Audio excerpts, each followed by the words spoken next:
Hello and welcome to Diksha Karnataka YouTube channel, and today in one short series I am going to discuss a super duper important chapter, current electricity. So if you are preparing for PUC exam or for your KCET exam, you don't need to worry.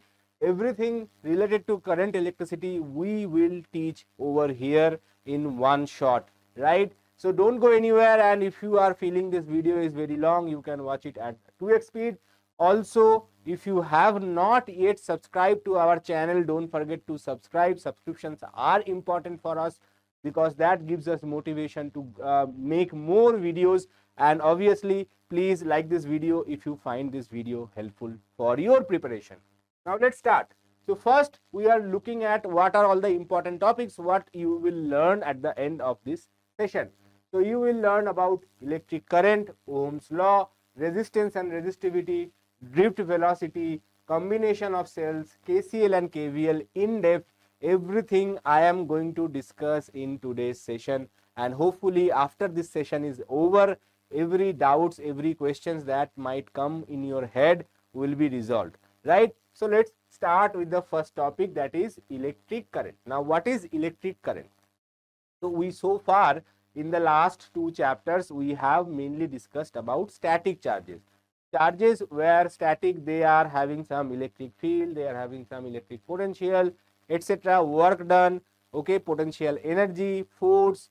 Now we will move on to our next part where the charges are not static but they are moving.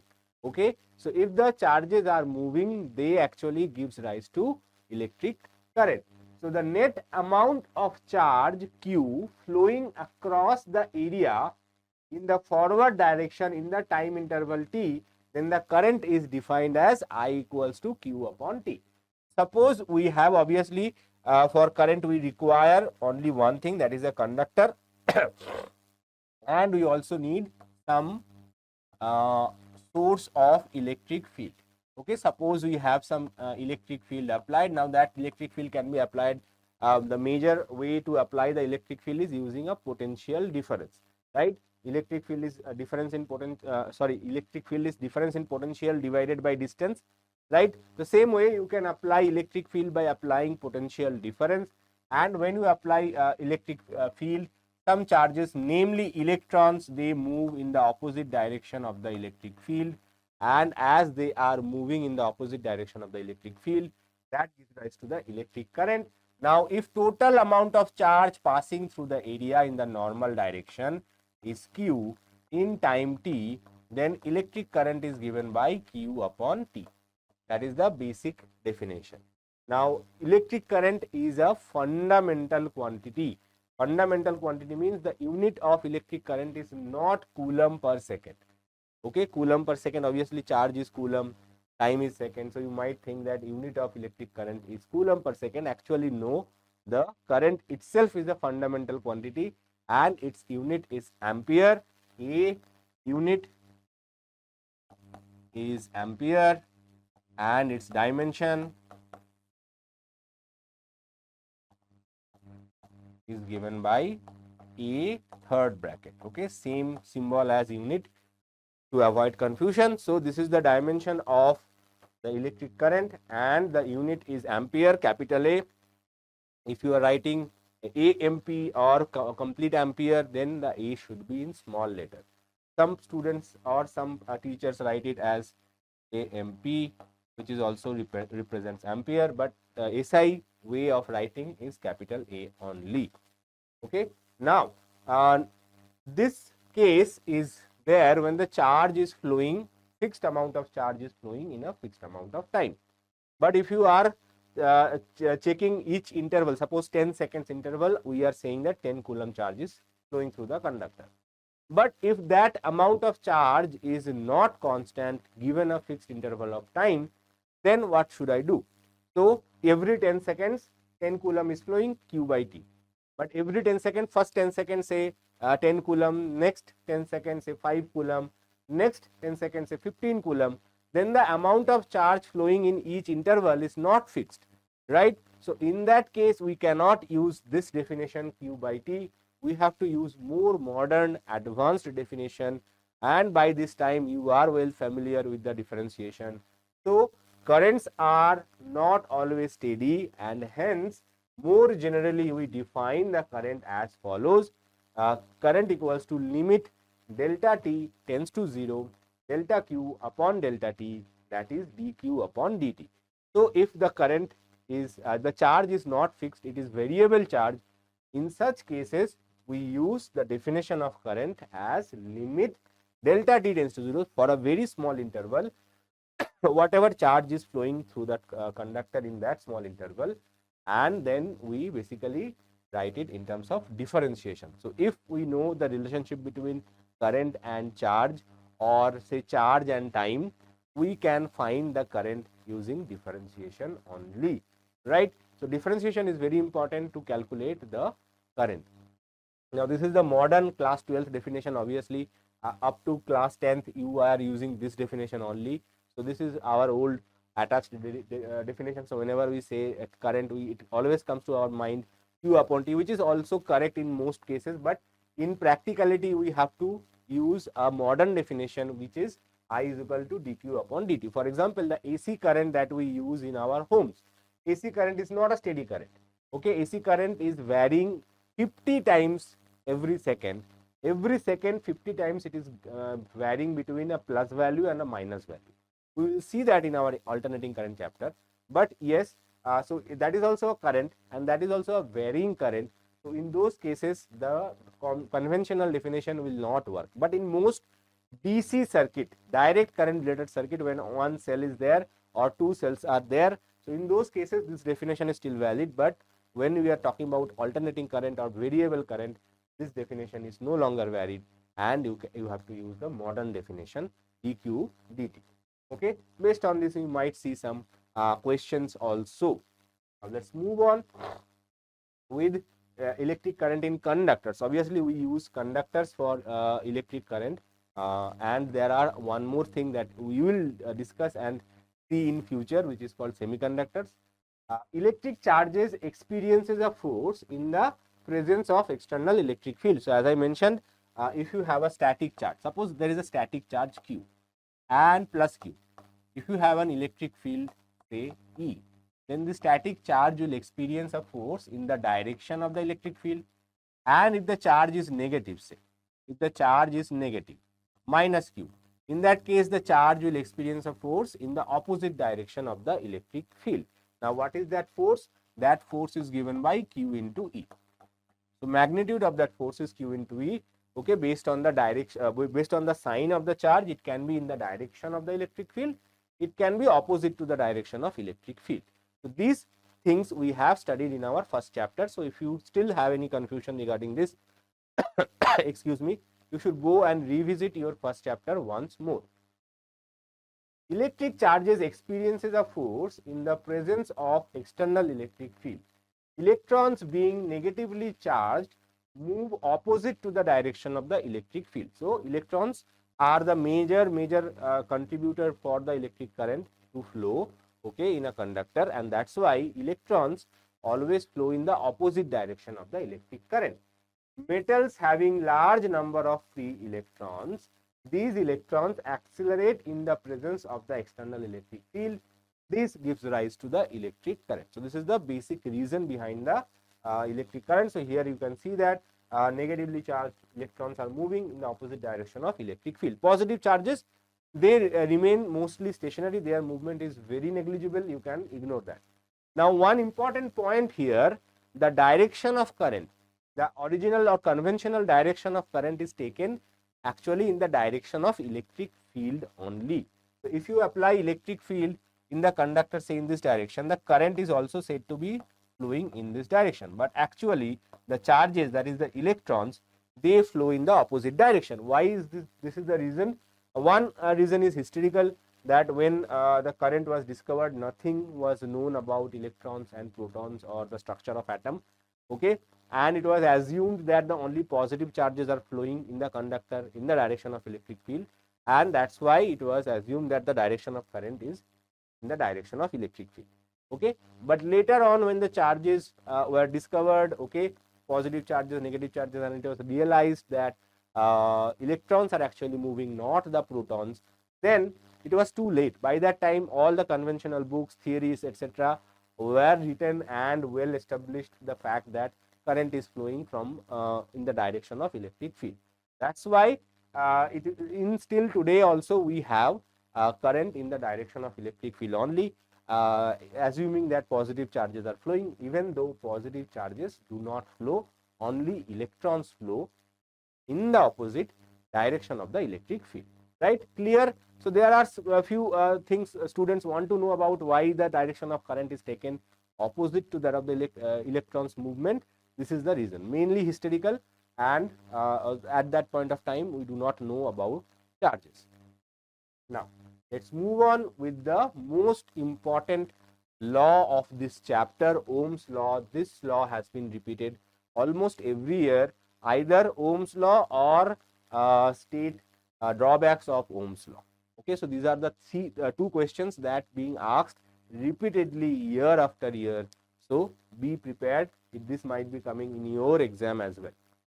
So if temperature and other physical conditions remains same, then the current through a conductor is directly proportional to the applied potential difference. V is proportional to I, or V is equal to IR. This is Ohm's law. So if what are the two constant of Ohm's law? Physical conditions. Second is temperature. So temperature and physical conditions, these two has to be same. Now temperature is obvious, temperature remains constant. If temperature is changing, then the law is no longer valid. But what is the meaning of physical condition? Physical condition has to do anything with the physics or physical exercise like that. What is physical condition means? Physical condition means basically the state of matter. Okay, there are three physical states of matter: liquid, solid, liquid and gases. Suppose after sending current, okay, the material melts and become a liquid. Okay, or if you are sending current through a liquid, the liquid vaporizes and becomes a vapor. So in such cases, Ohm's law is also not valid. So if there is a state transition is happening, okay, the material is changing its state, in that case the Ohm's law is not valid. So for validity of Ohm's law, first of all, temperature has to remain same. Secondly, the physical condition or physical state of the material has to remain same. So if these two conditions are met, then Ohm's law is valid, except certain cases. Obviously, there is the limitation of the Ohm's law. We will come to that as well. The constant of proportionality R is called the resistance of the conductor. The SI unit of resistance is ohm and denoted by the symbol omega, capital Omega. So it is written like this, 0 and this.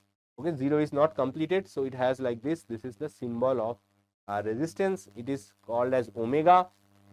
Okay, and it is pronounced as ohm, OHM, ohm. Okay, ohm, ohm. Okay, in some cases H remains silent and you call it ohm. Okay, but it is ohm. Okay, ohm is more commonly pronounced. Okay, so ohm is the but H is not super. I say not super clear over here. So it is like ohm, not ohm, not ohm, ohm. Okay, so this is how it is pronounced. Anyway, you might pronounce as you wish, but remember the symbol is written like that. When you are writing in the exam, your voice will not be heard. You have to write everything down. So don't worry, even if you are pronouncing it wrong.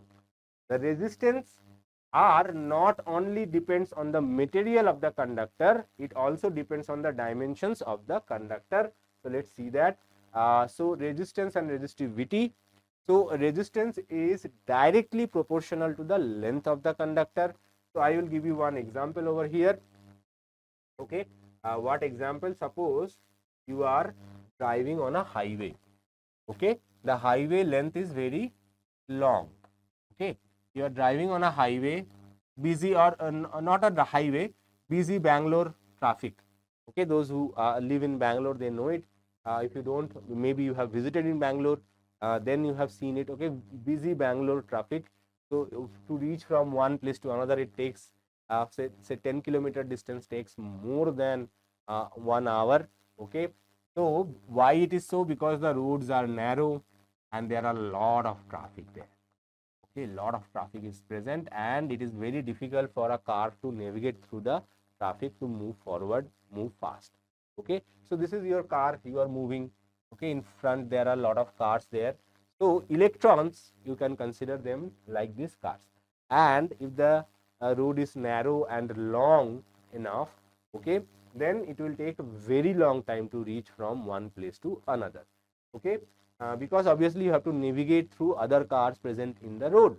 Similarly, electrons, there are multiple electrons present in the conductor. Some of the electrons are bound to the nucleus, some of the electrons are free, they are also moving, they are also trying to move, and they are colliding with you, with another electron, not you. They are colliding with other electrons, and in between collisions they are trying to move forward as well. So it takes a very long time for an electron to reach from one point to another. And because of this slow motion of the charges, the overall value of the current is reduced. Okay, because time is increasing, charge value is decreasing, so Q upon T is decreasing, that means current decreasing, that means resistance is high. So this is a, you can compare the length of the wire is comparable to the traffic moving on a narrow long road. Now you consider another road, this is maybe long, maybe short, we do not care, but the road is very broad, like a highway. Okay, nice road is one example. Okay, you can travel from Tumkur to Davangere, that highway. Okay, so those highways are 3-lane highways and they have very broad roads available both sides, 3 lanes, right? So 3 lane plus 3 lane, 6 lanes highway. So now here in this highway, when you are traveling from one place to another, even though there are a lot of traffic, you can easily navigate because there are a lot of space left. Okay, even you are starting over here, even though there are a lot of traffic, you can easily navigate because a lot of space are there, okay, for you to move. Similarly, electrons, when are moving in a very large, if the area of cross section of the conductor is very large, electrons can easily navigate without colliding too much with other electrons, and they can easily move through the conductor without much collision. So in that's why when the area of cross section is large, the resistance is less. Okay, if the area of cross section is large, the collision is less, so resistance is also less. So that's why resistance is inversely proportional to the area of the conductor.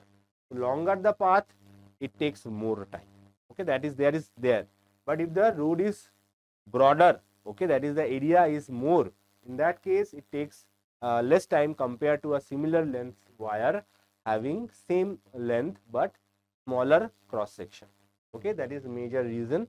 Okay, and electrons actually takes less time to reach from one end to another, and the resistance of the wire decreases, current increases. Okay, so now if you combine these two together, so R is proportional to L, R is proportional to 1 upon A. So if you combine these two, you can write R is proportional to L upon A, and if you want to remove the proportionality sign, you have to add a constant. Okay, that constant is called rho. Okay, and rho is resistivity of the conductor. Rho is called resistivity of the conductor. In other words, it is also called specific resistivity of the conductor. Okay, it is also called specific resistivity of the conductor. Resistivity is independent of the geometry of the material, varies from material to material and on temperature. So resistivity is independent of length or area or anything else of the material. It varies from material to material. Means suppose the resistivity of copper and resistivity of iron will be different. But if you are taking an iron piece of very large diameter or a small diameter or very long length, it will remain same. The resistivity for a given material is constant, given temperature it is constant. Okay, if temperature is changing, resistivity will change. If material is changing, resistivity will change. But if temperature and material is constant, no matter where you are in the world, resistivity will remain constant. Okay. Now, in terms of temperature variation of resistivity, it is written as rho T equals to rho naught plus 1, rho naught into 1 plus alpha T minus T naught. This is the formula for resistivity in terms of temperature variation. Now, the same formula can be written for resistance as well. RT equals to R naught 1 plus alpha T minus T naught. Okay, we will solve some questions based on this in future, but this is the same formula can be written in terms of resistance also. Resistivity and resistance both are equally related to temperature like this. Obviously, you just need to multiply L upon A for both sides to get this equation.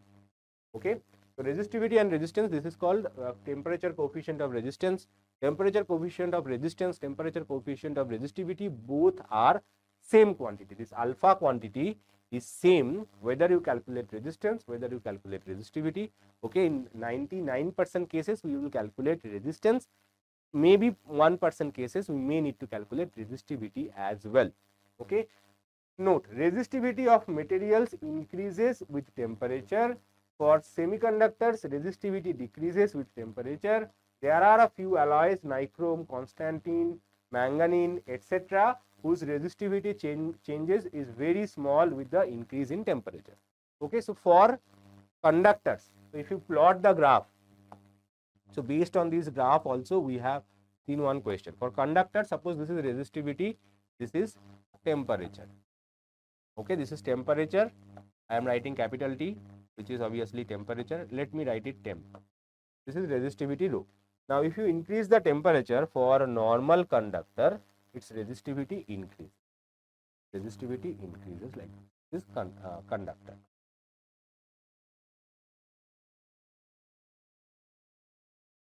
Okay. This graph represents as temperature increases, resistivity increases. Now, there are certain materials for which as you are increasing the resistivity, as you are increasing the temperature, resistivity decreases. For example, like this.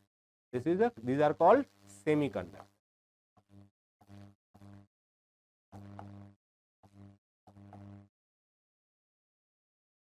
Right. So, for certain material, resistivity decreases exactly opposite to that of the conductor. At low temperature, resistivity is very high for semiconductor, but as the temperature increases, the resistivity is decreasing. That means it becoming a good conductor. Okay, as the resistivity value decreases, smaller the resistivity value, better it is as a conductor. So, semiconductors at high temperature are better conductor, whereas at low temperature they are not as good conductor. That's why they are called semiconductor. Their conductivity depends on the temperature. Okay, at high temperature they are not good conductors. At low temperature they are not good conductors. As the temperature increases, they are becoming better and better conductor. Similarly, conductors, they are better at low temperatures. As the temperature increases, their conductivity decreases, their resistivity increases. Resistivity and conductivity also will come just in our next part. But there are another type of material whose resistivity remains almost constant and the variation is like this. Okay, they are alloys. Okay, alloys, nichrome, manganese, constantine, they are the alloys whose resistivity remains constant with the variation of temperature, almost constant. The variation is very small. As you can see, this is varying very large. This is also varying very large. But for alloys, the variation is small compared to either of them, and that's why these alloys are used in standard resistors. These alloys are used in standard resistors. Standard resistors means the resistance box that you will use for experiments in your laboratory, right? In future you have to do second PUC experiments. Different experiments are there, and when you are doing those experiments, you will be seeing some resistance boxes where you have to remove some plugs and then attach them. So those are called standard resistors, and inside those standard resistors, alloys are used for fixing the resistor. Okay. Now, if you are wondering, sir, I am following your lectures, but I also want to download your notes. I want to learn without any distraction from you only. Then we have a free batch. For that, you have to register. I'll be back with more details about this batch. Give me a moment. So, if you visit our YouTube channel and come to the description section of our videos, each and every video, you can click on the description section of this current video only, And once you click here, click on more, you will see that join free AS KCET 2027 course. It is absolutely free of cost. Once you click on this link, you will be redirected to this our Vedantu page, and once you come over here, you will see that the batch price is 0 rupees. Once you click on buy now on this page, okay, you have to enroll using your mobile number first time. Once your enrollment is done, next time onwards you only have to enter your mobile number and the OTP that you have received. Possibly you have to bookmark this obviously, and whenever you are visiting, you have to enter your mobile number and the OTP that you receive in your registered mobile number, and you will get access to this batch. Once you click on this batch, you will see all the subjects that we are doing in our channel right now is available over here. You click on view, you will see all the lectures starting from the very first bridge course till today. Whatever lectures that we have done is available over here. You will get the class slides, you will get quizzes also for individual chapters, okay, individual topics. So that will also be being added right now. Class lectures are already there.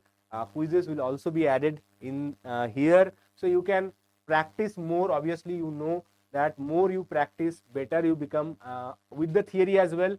So if you are only studying say for 1 hour, 2 hour, 3 hour lectures, but if you are solving some questions along with it, or if you after the lecture is over, if you practice some questions on your own, then that improves your retention power, right? So those quizzes, assignments, etc. will also be given to you subject wise, topic wise in our this page, and absolutely free of cost. You don't need to pay anything for this, right? So that is what else do you want. And yes, the lectures are same that is being done in YouTube, but here there is no distraction, such as YouTube's. There will be no notification, nothing. You just learn on your own pace. You can you have missed some lectures, you can go back and check that lecture once more. There will be Ved AI support as well. You can ask questions to Ved, our in-house AI tool. You can ask questions, you can ask whatever questions you want related to the video that is going on. Obviously, you have to start the video and then you can ask, okay. So whatever doubts you ask, that will be answered by our AI tool as well. So what else you want? Everything at one place. You don't need to go anywhere. Even if you miss our lives or recorded sessions in YouTube, you can come over here. Everything will be available in the exact order that you are supposed to know, right? Let's move on. Also, if you want to give some feedback, also you can give some feedbacks as well, right? Let's move on with our session for the day. That is, now we are going to do a small derivation, relationship between current density and Ohm's law. So current density, how current density is related to Ohm's law. Now, before going into that, I just wanted to do two things. First of all, conductivity. What is conductivity? I just conductivity is defined as rho. So rho is resistivity. Resistivity is rho. Resistivity defines higher the resistivity, higher resistance. That means higher the resistivity, poor conductor it is. Now, if I want to define for conductors, resistivity somewhat does not make any sense. We have to define it how good a conductor it is. For that, you need to have some high value. So higher that value, good conductor it is. But for resistivity, it is opposite. Higher the value of resistivity, poor conductor it is. That's why conductivity is defined as sigma equals to just 1 upon rho. Okay, it is exactly opposite to that of resistivity. Now, resistivity's unit is ohm meter. Resistivity's unit is ohm meter. Conductivity's unit can be written as SI unit is per ohm per meter. This is SI unit. There is a non-standard unit which is written like this, mho per meter. Okay, this symbol is called mho. Exactly opposite of ohm. If you read from this side, it will OHM, ohm, right? So this symbol is also used, but SI unit is per ohm per meter. But if you see this unit, ohm inverse can be written as like this. Okay, this symbol is per ohm. This is mho. Okay, but it is a what should I say, it is a decorative units, not an SI unit. SI unit is per ohm per meter only. Okay, so conductivity is sigma is equal to 1 upon rho, that is one thing, and unit is per ohm per meter. Now, and one more another important thing, current is having a direction. Current is a quantity having a direction, but it is not a vector quantity. So, if you remember your first PUC lesson, that a quantity having a magnitude and a direction is called vector. Okay, but it also has to obey the law of addition of vectors. That is also something that mostly many teachers do not teach in their classes, but you also have to remember a vector quantity, yes, it has a magnitude and a direction, also it has to obey the vector law of additions as well, then only we call it a vector. There are two quantities I will name in this session that they have a direction, they have a magnitude, but they are not vector quantities. One already I told you, current. Current is a quantity which has a direction, okay, but it is still not a vector quantity because it does not obey vector law, addition law. And what is the second quantity that has a direction but still not a vector quantity? That is time. Okay, time has a direction, very fixed specific direction, that is time is always increasing. Okay, our age always increases, we cannot decrease our age, right? So age or time has a very specific direction. So generally the big bang or the starting of the universe is considered where time was 0. Okay, we have almost moved 13 billions of years now.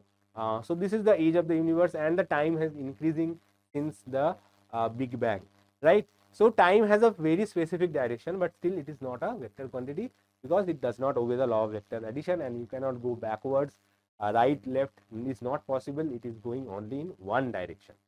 So it is just for your general knowledge.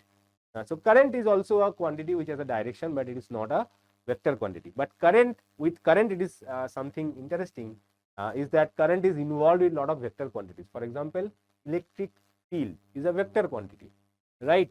Current is not a vector quantity. So for that reason, we require to define another quantity which is a vector and closely related to current as well. So what is that quantity? That quantity is called current density. That quantity is called current density. What is current density? Current density is defined as J equals to current by area n cap. So suppose we have a conductor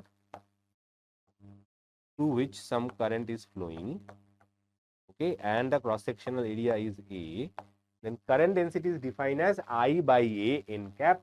N cap is taken in the direction of the electric current. This is the vector quantity, pure vector quantity, it obeys the law of vector addition as well. So this is the current per unit area. Current does not depend on area, not like this that we are talking right now, but current density is basically current divided by area, so making this independent of the area, right? So whatever current is flowing per unit area, that is called current density. Its unit is ampere per meter square, okay, or can be written as ampere meter to the power minus 2, right? Per meter square means m to the power minus 2. So this is the unit of current density. This is also being asked in the as an MCQ in your PU final exam, where they have given multiple options. Many students wrote ampere per meter cube because density means mass density means kilogram per meter cube. So current density should be ampere per meter cube. No, current density is a surface density. It's the surface area. Okay, so it will be ampere per meter square only. Clear? Now we have to find the relationship between the electric field and current density, and that is also called alternative form of Ohm's law. Why it is so, that also we will explain. So first of all, from Ohm's law,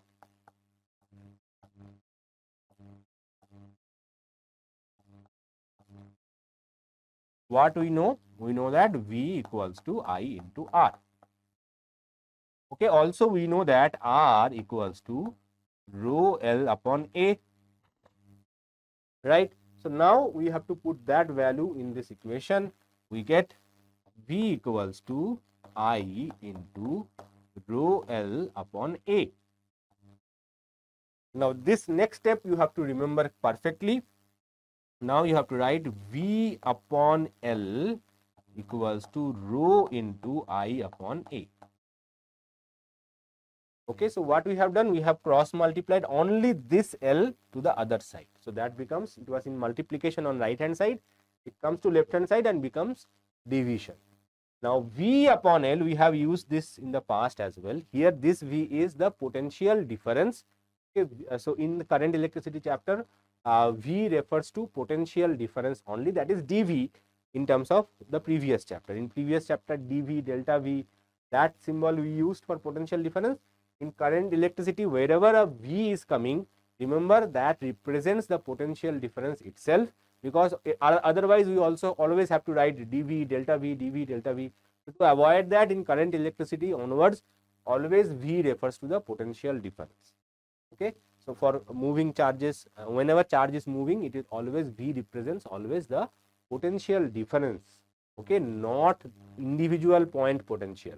Potential difference is difference between 2 points, whereas for a single point we refer potential, right? So it is potential difference between 2 points.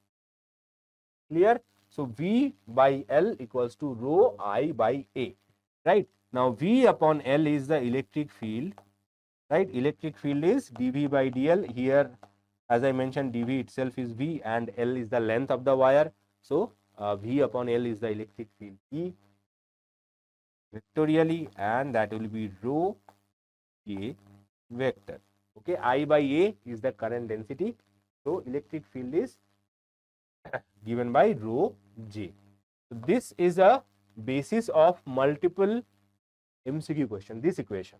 Even though this is not the final form yet, but this equation was asked multiple times. A equals to BC. A is electric field, C is current density. What is the value of B? Or E is equal to X J cap, J vector. So what is the value of J? What is J? So in that case, this what is X? Sorry. So if you write this equation, E is equal to Xj. What is X? X is resistivity. Okay, so based on this, a lot of questions were asked. So remember that if this same question is asked in your year also, remember if you are writing the equation in terms of E equals to, then the constant should always be resistivity. Constant should always be resistivity, not conductivity. Okay, now this is not over. We have to do one more step. We have to find current density J. Current density J is electric field vector divided by resistivity rho. Now, as the definition of conductivity, that is given by sigma. So J equals to sigma E. This is the relationship between current density and electric field. This is alternative form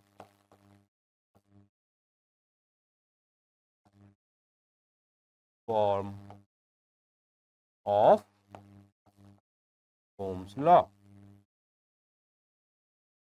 Okay, this is the alternative form of Ohm's law. So this derivation is important.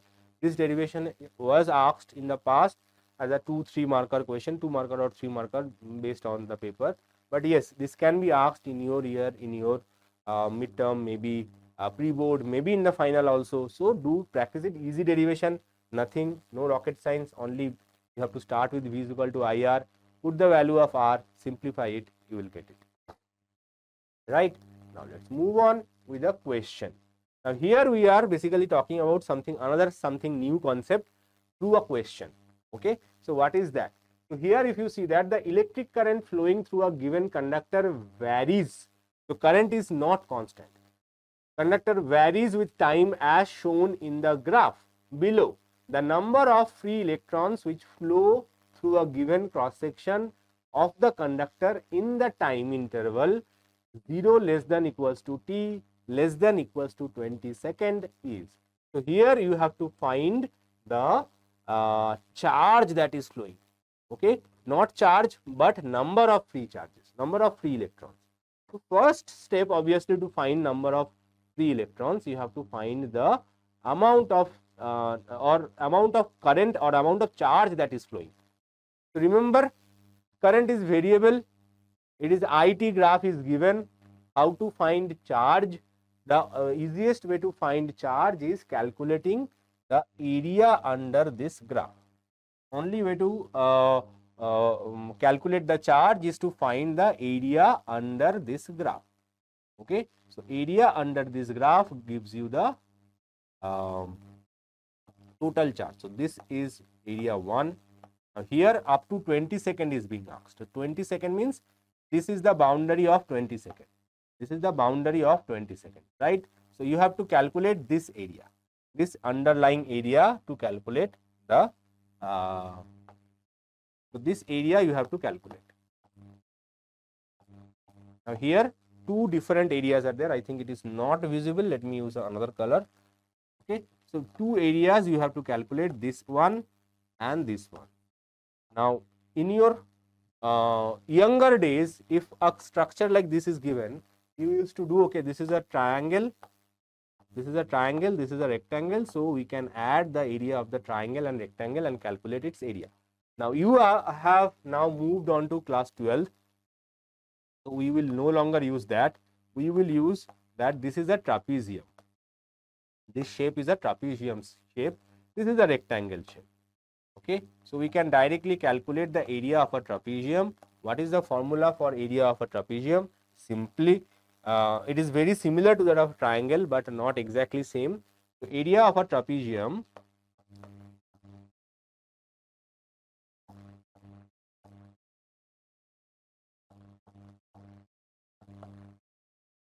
is given by half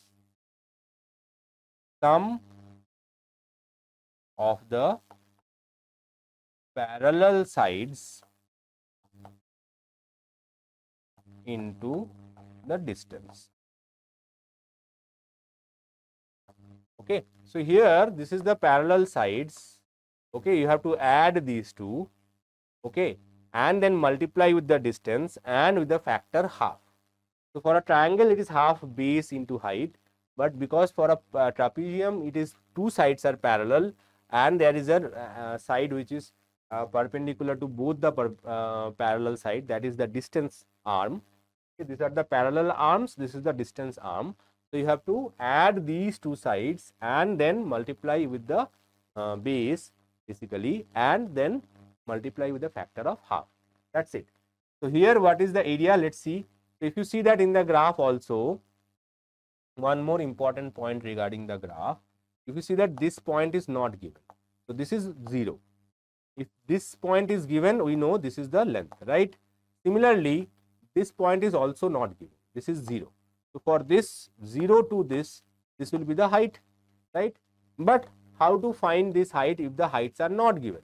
So if you know this is 0, this is 200, sorry, and the scale is equal, and this point is actually midpoint of this 0 and 200.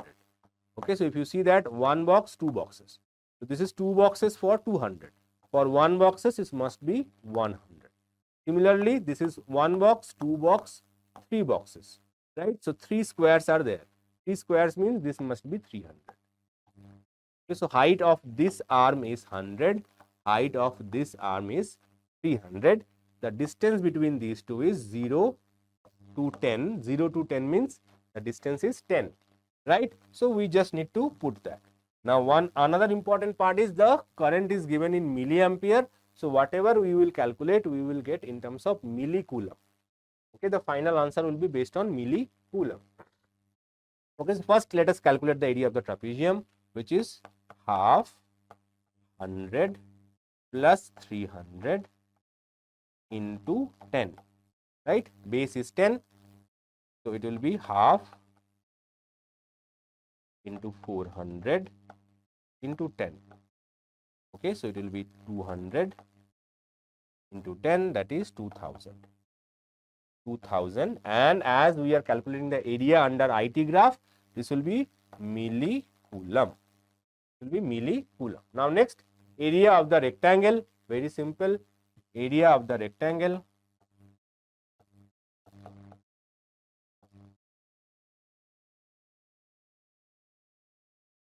that is given by height, length into breadth. Length into breadth. What is length? Length is this one, that is 300, right? So 300, and breadth is this much, 10 to 20. 10 to 20 difference is 10. So 10, it will be 3000 millicoulomb. Okay, so we have calculated both the areas. Now, so what is the total charge flowing? Total charge flowing in the conductor is given by, total charge flowing in the conductor is given by Q is equal to this 2000 plus 3000, that is 5000 millicoulomb. Now, millicoulomb means what? Millicoulomb means 10 to the power minus 3 coulomb, that is 5 coulomb. The total charge in the conductor that is flowing is 5 coulomb. Area under the graph. Okay, charge is area under IT graph, right? So if you calculate area under the IT graph, you will get the total charge. Now charge is calculated, but in the question if you come back, it is mentioning that the number of free electrons. It mentioned number of free electrons. Now how to calculate the free electron? You can use obviously Q is equal to NE, that is the quantization principle, and calculate N. We are trying to find N, so N will be Q upon E. That is one method, but in this case this will be little tricky if you are not familiar how to calculate without using calculators. There is one more way to calculate. If the charge is not a multiplier of 1.6, if the charge is multiplier of 1.6, fine. If it is for 1.6, 3.2, 4.8, 6.4, in those cases you can use this method because you can cancel it. But if the charge is not a multiplier of 1.6, there is a shortcut method I taught you in the past. So that is the number of charge is given by 6.25 into 10 to the power of 18 into the charge in coulomb. Charge in coulomb. If it is any other than coulomb, nanocoulomb, millicoulomb, microcoulomb, you have to add that factor as well. Okay, here it is simply coulomb, so 6.25 into 10 to the power of 18 into 5. It will be 30 and 1.25.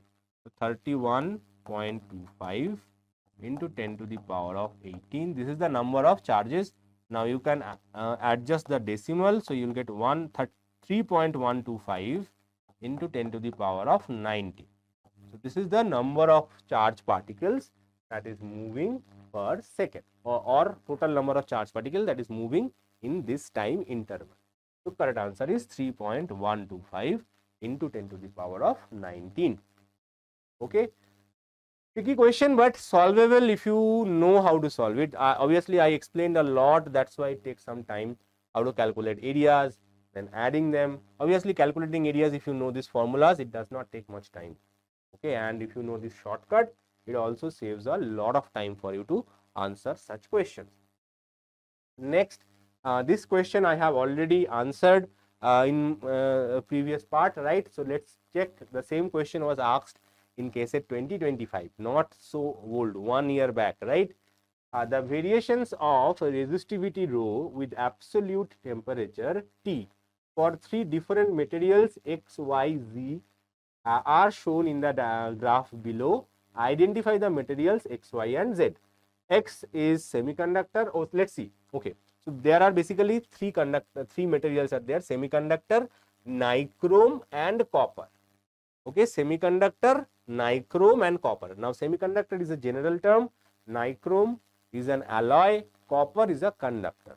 Right. So this category you have to identify that copper is a conductor. So its resistivity will increase with temperature. Now, if the same question is asked with the conductivity, the answer would have been different. Okay, if the same question was asked with conductivity, the answer would have been different. So be prepared. In this year, might be they will give the same question with the conductivity, the graph slightly changed. So what will be the answer? If you are able to answer that, mention in the comment section below. that same graph instead of rho, if this graph is given in terms of sigma, okay, conductivity, suppose, okay, then what will be the answer?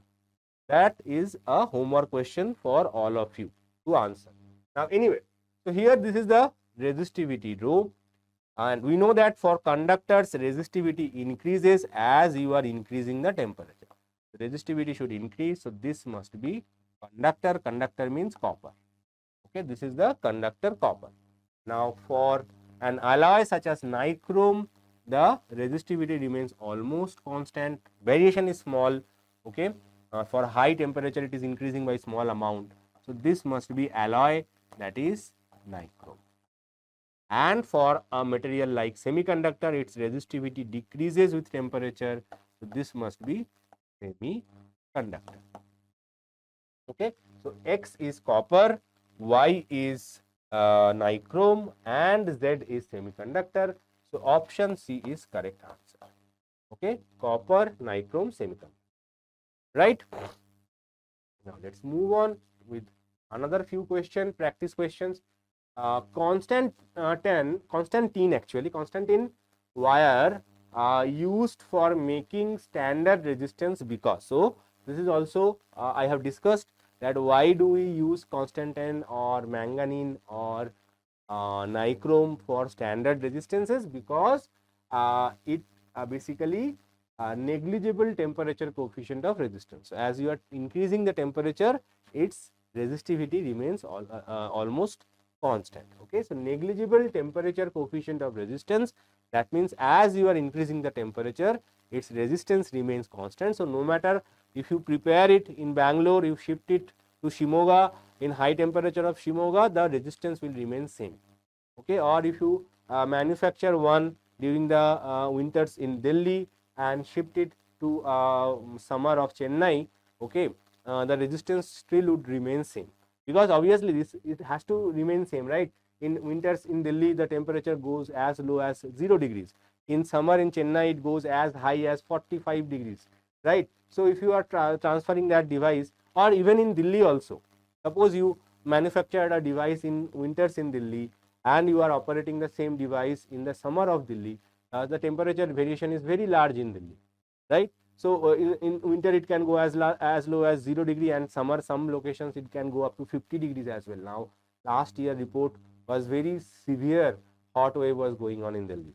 So in that case, if the device that you have designed has is failing, so you have to design different devices for winter and summer, right? That is not possible, humanly possible. So you have to manufacture twice of every devices, right? So standard resistances has to have the fixed resistance no matter what is the temperature, right? And some sophisticated devices, they not only your laboratory resistance boxes, laboratory resistance box is only one example. The multiple hundreds of other devices, they also need to work on standard resistances. Okay, and for that reason we always use these wires as standard resistances.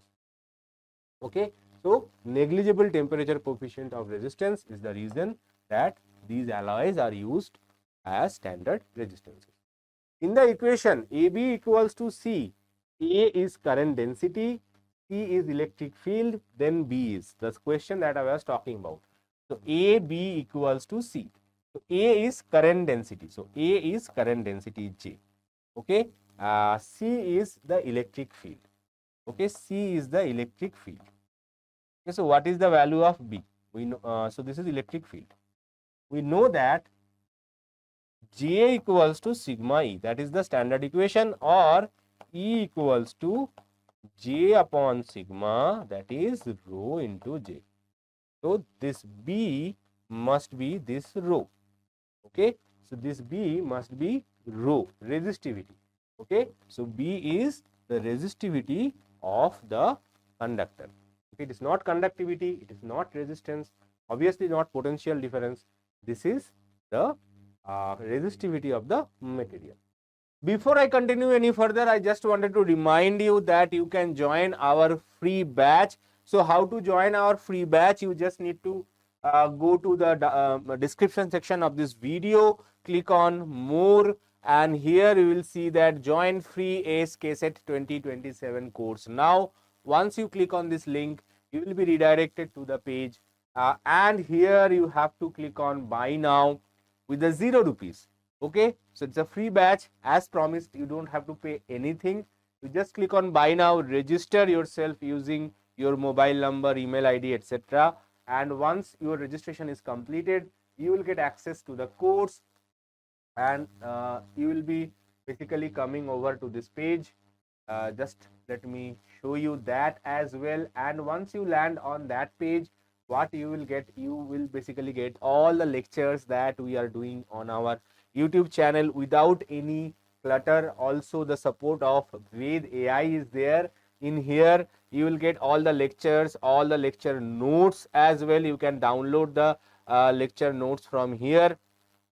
So if you see over here, you will get the class slides. Class slides basically the class notes. You click here, you will get the entire note of the respective lecture along with everything. Also, we are going to add quizzes and assignments in here. So you will get the access to everything, quiz, assignments. Once you come over here, you will get the assignments as well. So everything will be provided absolutely free of cost. Just you have to register by clicking on the link given in the description section. So what are you waiting for? Click now and register yourself before continuing with the lecture. Right. Now let us move on with our lecture once more. Now let us discuss about three very important things: drift velocity, mobility, and conductivity. Obviously, current density we have discussed, but yes, in terms of current density also we get the conductivity. So that's why it is there. Otherwise, let's start with the drift velocity. So we will derive this equation. So don't worry, we will do the derivation. Where we are, just a second. Lost it. Just a second. Give me a moment, please. I don't know why my scrolling is happening. Okay.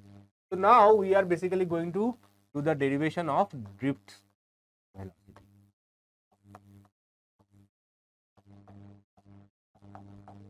Now, what is drift velocity? Let us understand that first. So we have a conductor. This derivation is important, by the way, and it has been asked in your specifically in your midterm and pre-board exams. It has been asked multiple times, so need to practice that as well. So here we have a conductor through which you have applied an electric field. So everything is common, like the same diagram that we are drawing.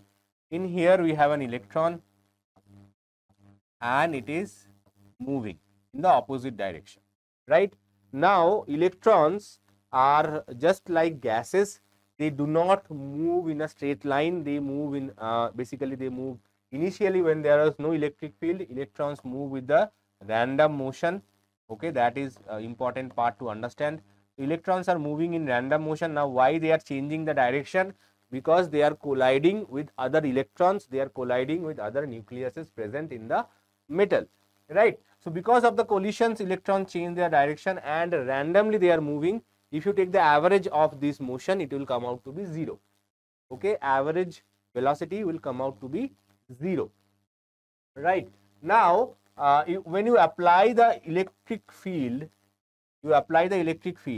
in this direction, say, so this random collision motion will still be there, but this random collision motion will slowly shift towards the opposite direction. Okay, the random motion, the average motion will slowly shift in this direction. So along with this randomness, there will be a net motion on the opposite direction of the electric field, right? So that is called drifting.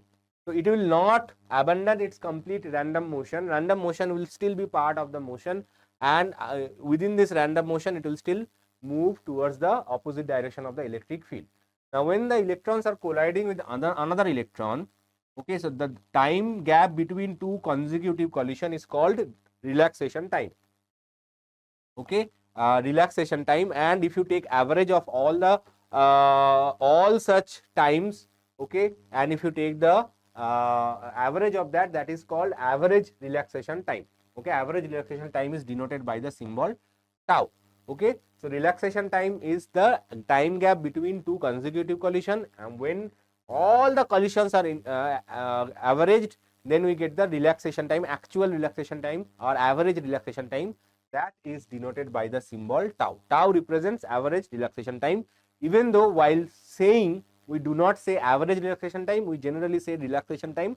But remember, relaxation time is between two collisions, and the relaxation time that we actually meant is average relaxation time. Okay, slightly complicated, I know, because obviously you are learning for the first time. But remember, electrons are still colliding with other electrons even if there is an electric field, and between two collisions electrons are moving in a straight path, and that average time between two collisions is called relaxation time, tau. Tau is very important in all these derivations. So first is obviously we are doing derivation for drift velocity. So when an electron is kept in an electric field, what will happen to it? It will experience a force, right? We have discussed in the past, in the first part of this lecture as well. So electrons will experience a force. What is that force? That force is given by minus E into E. Why we are writing minus? Because electrons are experiencing a force in the opposite direction of the electric field. That's why there is a negative sign.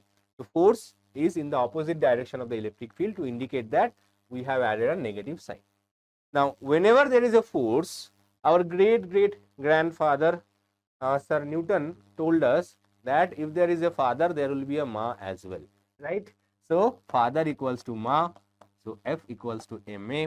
So from here we can calculate the acceleration of the electron. The acceleration of the electron is F upon m. Here m is the mass of the electron, so we will write it as E upon m.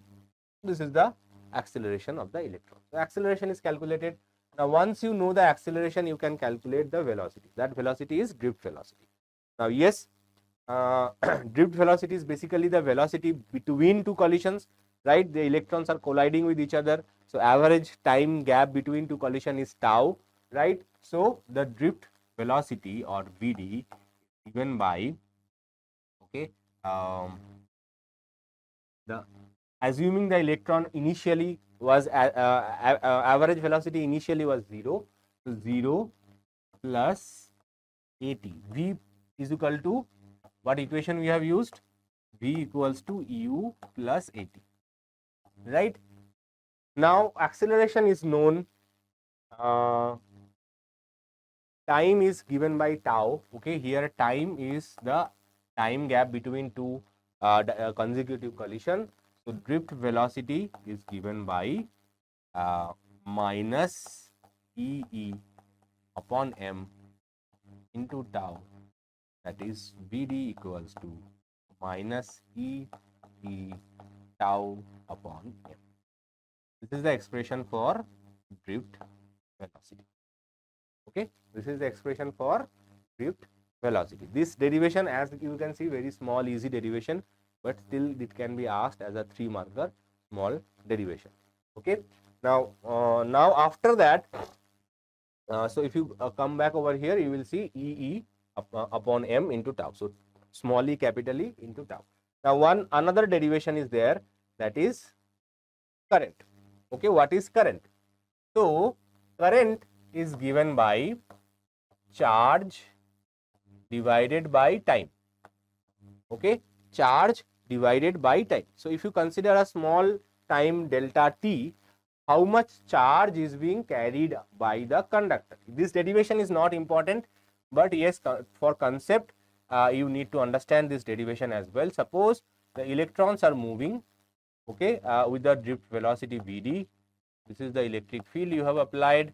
Okay, now the electrons are moving in the opposite direction, right? That is fine.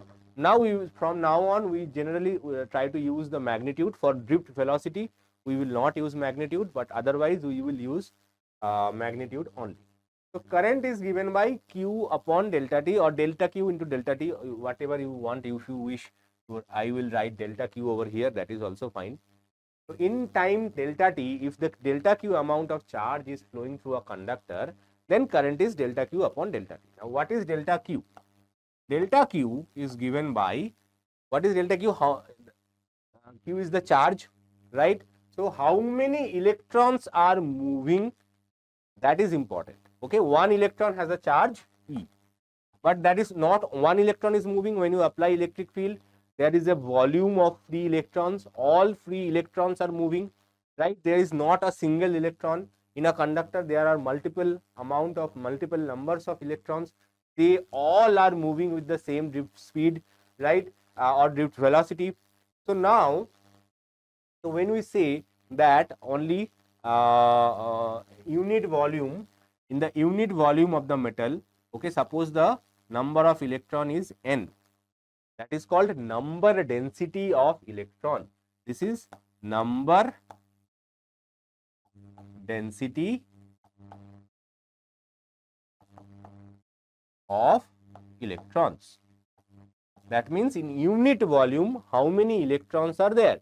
All of these electrons are moving with the drift speed Vd, right? So Q will be definitely given by number of electrons per unit volume into Vd. Now this is only a number density. You have to consider all the electrons, so you have to multiply with the drift speed and the time by which it is moving.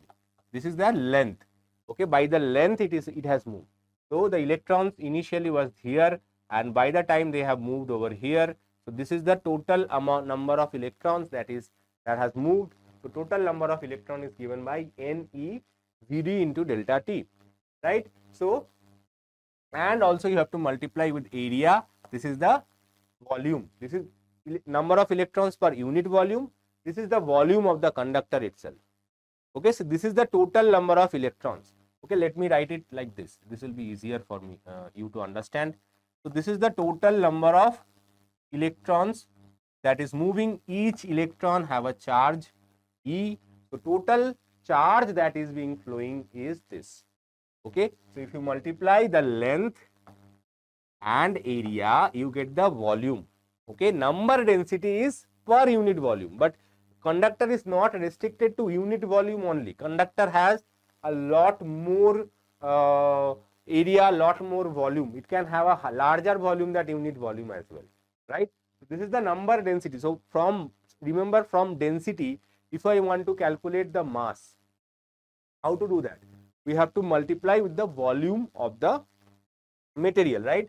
So suppose we have a density D and volume V, then we say this is the mass of the object, right? So similarly here, this is the number density, that is the number of electron per unit volume. Number of electron per unit volume is given by this formula. So if you calculate the number of electron per unit volume, okay, and multiply it with the total volume of the electron which are moving, then you get the total number of electrons. So this is the total number of electrons. This is the total number of electrons that is moving, right? And then if you multiply with the charge of the electron, then you get the total charge. Now let me explain once more. Suppose that one electron is there, that electron is moving, but there are multiple electrons, all of them are moving with the same drift speed Vd, okay, and in say time delta T, how much distance it will travel? It will travel a distance equals to Vd into delta T. So this is the length. This turns out to be length, and if you multiply with the area, this turns out to be volume. We know in unit volume how many electrons are there. So in this total volume, once you multiply length into area, you get the total volume. Total volume into number density gives you the total amount of charge, and then you multiply that with the one charge, you get the total amount of charge. So this is the delta Q value.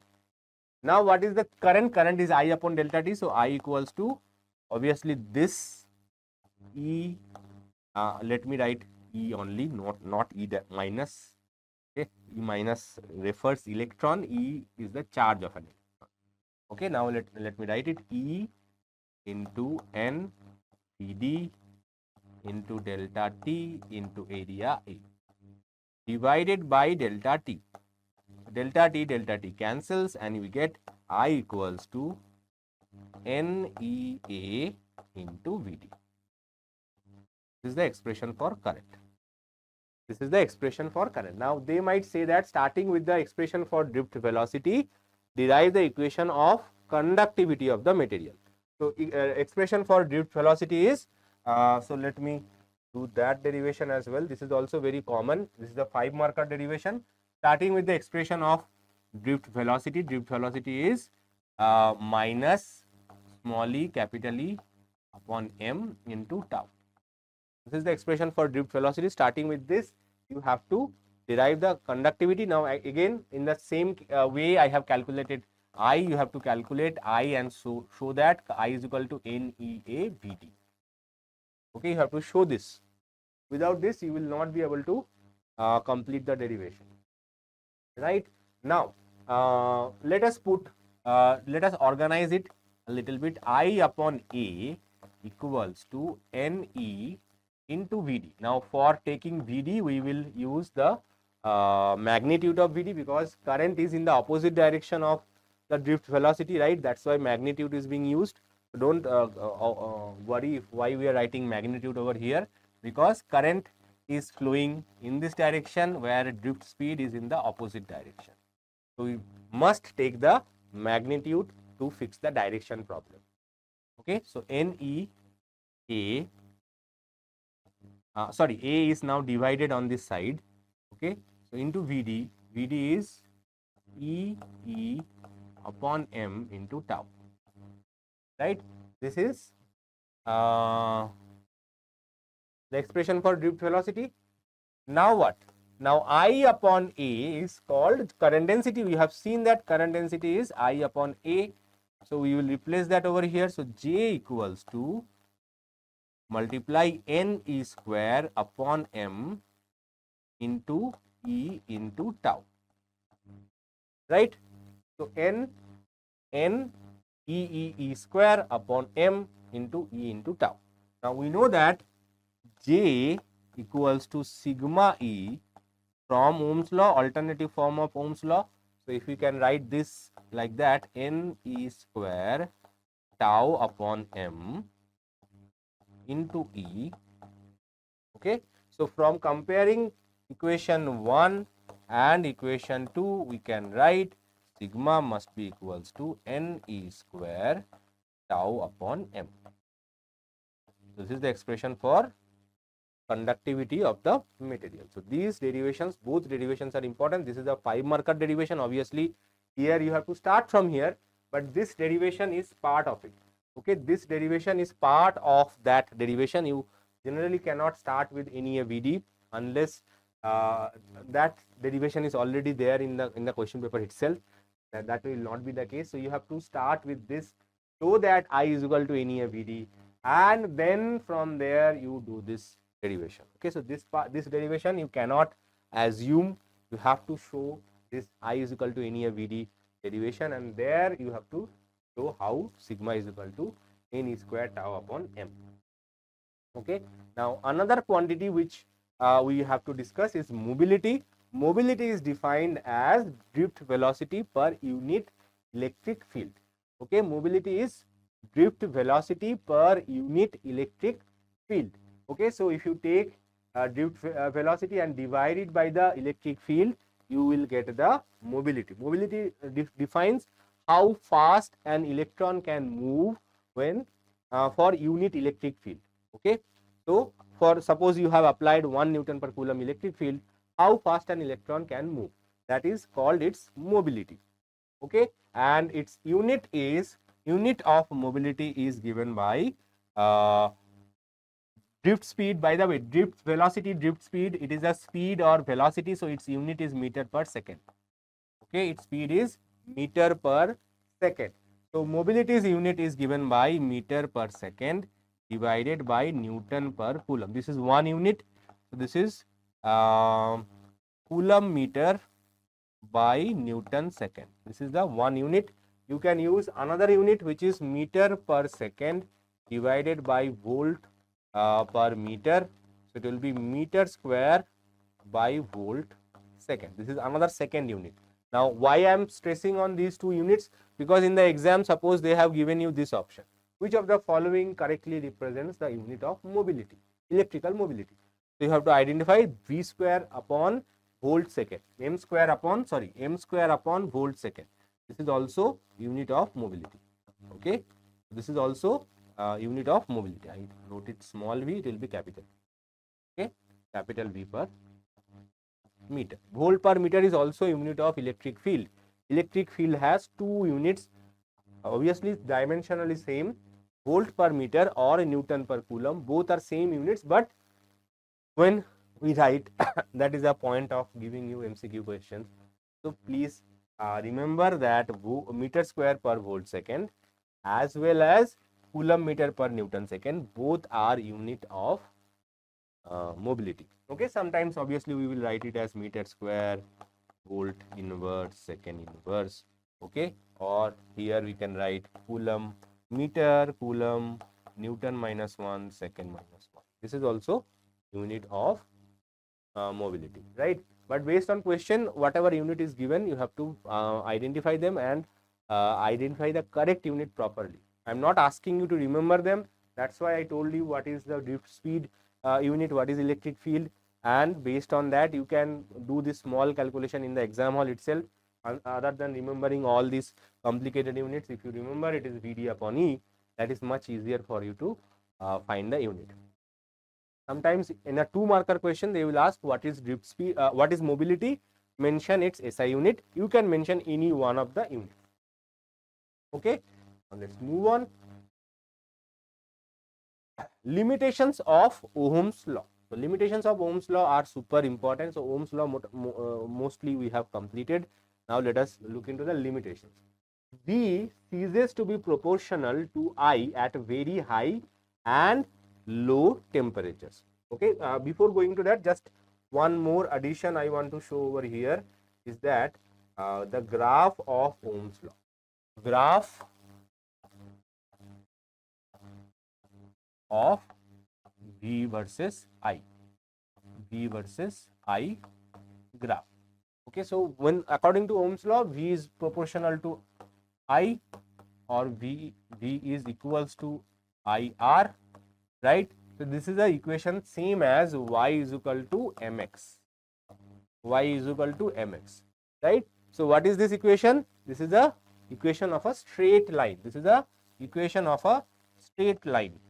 Okay, so equation of straight line. Not only that, here is no constant involved over here, so it will start from the origin. This will start from the origin. Okay, so this is the equation of Ohm's law. Normally it will be a straight line passing through origin that represents so this is I, this is V. Now generally V is independent of I, V is primary, so that's why along x-axis independent quantities are plotted along x-axis, dependent quantities are plotted along y-axis. Okay, that is the reason. Now, so this is V versus I graph. Normally this is a straight line passing through origin. Okay, if the law Ohm's law is obeyed, then graph is a straight line passing through origin. Okay, now if you take the slope of this graph, slope means you take a small triangle like this. So this is say delta V, this is delta I. This is delta V. Okay, then slope of this graph, slope is given by delta Y by delta X always, right? Delta Y by delta X, that is slope. And what is that slope? If this angle is theta for a straight line, okay, then slope is given by M equals to tan theta, right? M equals to tan theta. Now, because it's a ohmic graph, even if you don't take delta I and delta V, if you just take a value of V and corresponding value of I, just a second, corresponding value of I, that also will give you the same slope. The slope here, instead of writing delta I by delta V, you can write I upon V as well. That will also be tan theta. Now, from the equation we know that V is equal to IR. So, from this equation if we write I upon V, we get 1 upon R. So, from this we get 1 upon R equals to tan theta and R equals to 1 by tan theta. Remember, this is super duper important. This equation is super duper important for KCET level questions. The lot of MCQs in the past that is being asked based on this simple formula, and student mess it up because they always take slope equals to tan theta, resistance equals to tan theta, but that is not the case. Resistance equal to 1 upon tan theta. So whenever there will be a straight line graph, I versus V graph, tan theta will be given. Remember, resistance is 1 upon tan theta, right? Resistance is always 1 upon tan theta. Now let's move on with our limitation part. So V ceases to be proportional to I at a very high and very low temperature. Okay, so what does that mean at very high and low temperature? Generally, as I mentioned that normally, let me use separate color. Okay.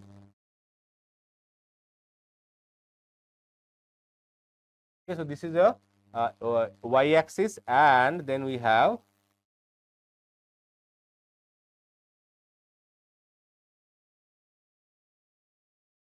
this is my x-axis. Okay, so normally, as I mentioned that what we expect that the line to be a straight line passing through the origin. So this is the Ohm's law's graph that we are expecting, a straight line passing through the origin. Now, at very high and very low temperature, what happens? This is not the case. You will get the graph like this. Just a second, I need to change it. You will get the graph like this. So as you are increasing the temperature, the graph is no longer obeying the Ohm's law. Initially it was obeying. It is going along the line, and then slowly it deviates from the straight line. So at very high and very low temperature, the graph is no longer a straight line. It deviates from its path. So Ohm's law is not valid. Secondly, Ohm's law is not valid if the physical state of the conductor changes. For example, if the material, as I mentioned, suppose it was a solid but it melted into a liquid, then also Ohm's law is not valid. Ohm's law is not valid for some materials such as semiconductors. These materials are called non-ohmic conductors. This is super duper important. This question has been repeated along with Ohm's law. So either Ohm's law or limitations of Ohm's law has been asked almost every year. So Ohm's law, limitations of Ohm's law are the first two topics that you first complete. Okay, so if Ohm's law is being asked, okay, limitation will not be asked, but if limitation is asked, Ohm's law will not be asked. But both of them are coming almost every year, and you cannot even say that okay, last year Ohm's law came, this year limitations will come. No. So sometimes they repeat Ohm's law back to back, sometimes they repeat limitations of Ohm's law back to back as well. So both topics are super important for your PUC preparation. So do not skip this. Move on with our next is combination of resistances, series combination as well as parallel combination. So what is a series combination? Series combination is when you connect certain resistances one after one another, right? This is called series combination. This is called series combination.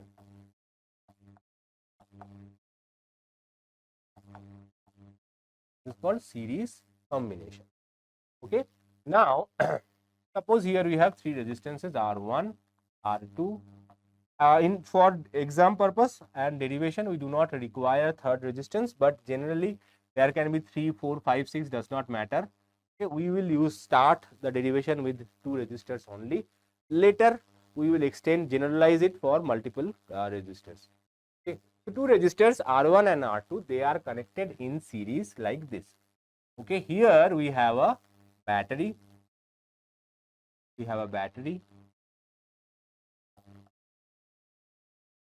battery's EMF is E.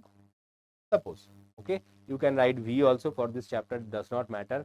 You can write V also, E also, all are same. Now suppose this is a combination, series combination, some current is exiting the battery, say I current is exiting the battery, okay, and this I current is passing over here. It reaches this resistor R1. So where this current can go is only one path is available, so the current will take that only one available path, so it will come back as I as well. So remember one important part, when we are considering a cell or battery, whatever current is exiting the battery, same current has to come back to the battery no matter what. Okay, be it a part of the full circuit or some half circuit is shown. Remember, whatever current is exiting a battery, same amount of current should always enter back to the same battery. Okay, some cases, in certain cases, you will see that batteries, there is a higher voltage battery connected in reverse order, so battery is going in the reverse direction. That is also possible, but remember, incoming and outgoing current to a battery will always be same. It will not change based on how the circuit is drawn. Okay. Now here for series combination, this much is clear that each and every resistor is passing having the same current I. Each and every resistor having the same current I, there is only one way possible for the resistor to for the current to flow, right? Now obviously if the current is passing through a resistor, according to Ohm's law, there will be some voltage drop across the resistor. Say this is V1 and this is say V2. Individually each resistors will have different voltage drops across them. Okay, from Ohm's law we can say V1 must be the current through it into resistance, right? And for V2 it will be I into R2. This is from Ohm's law, right?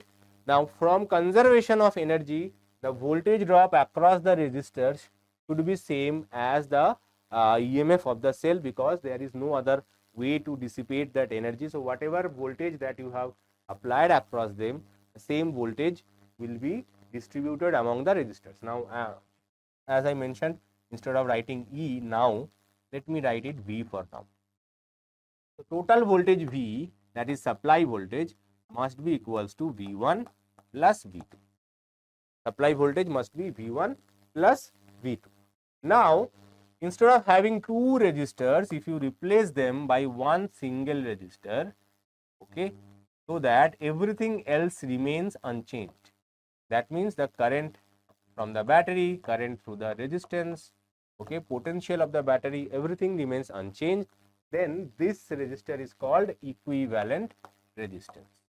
This resistance is called equivalent resistance, and this circuit is called equivalent circuit.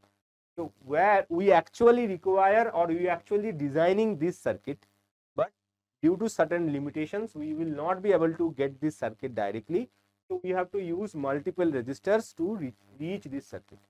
This is our target end goal. Okay, so to do that we are taking this help, and here basically we are going in the opposite way, as if that we are merging it to get this circuit. Actually it is opposite. Okay, we are actually this is our target, this is our source, this is the first design that we have done. From this design we are actually getting this circuit. Now this R equivalent we have to calculate. Okay, what is this R equivalent? Now here we have only one voltage.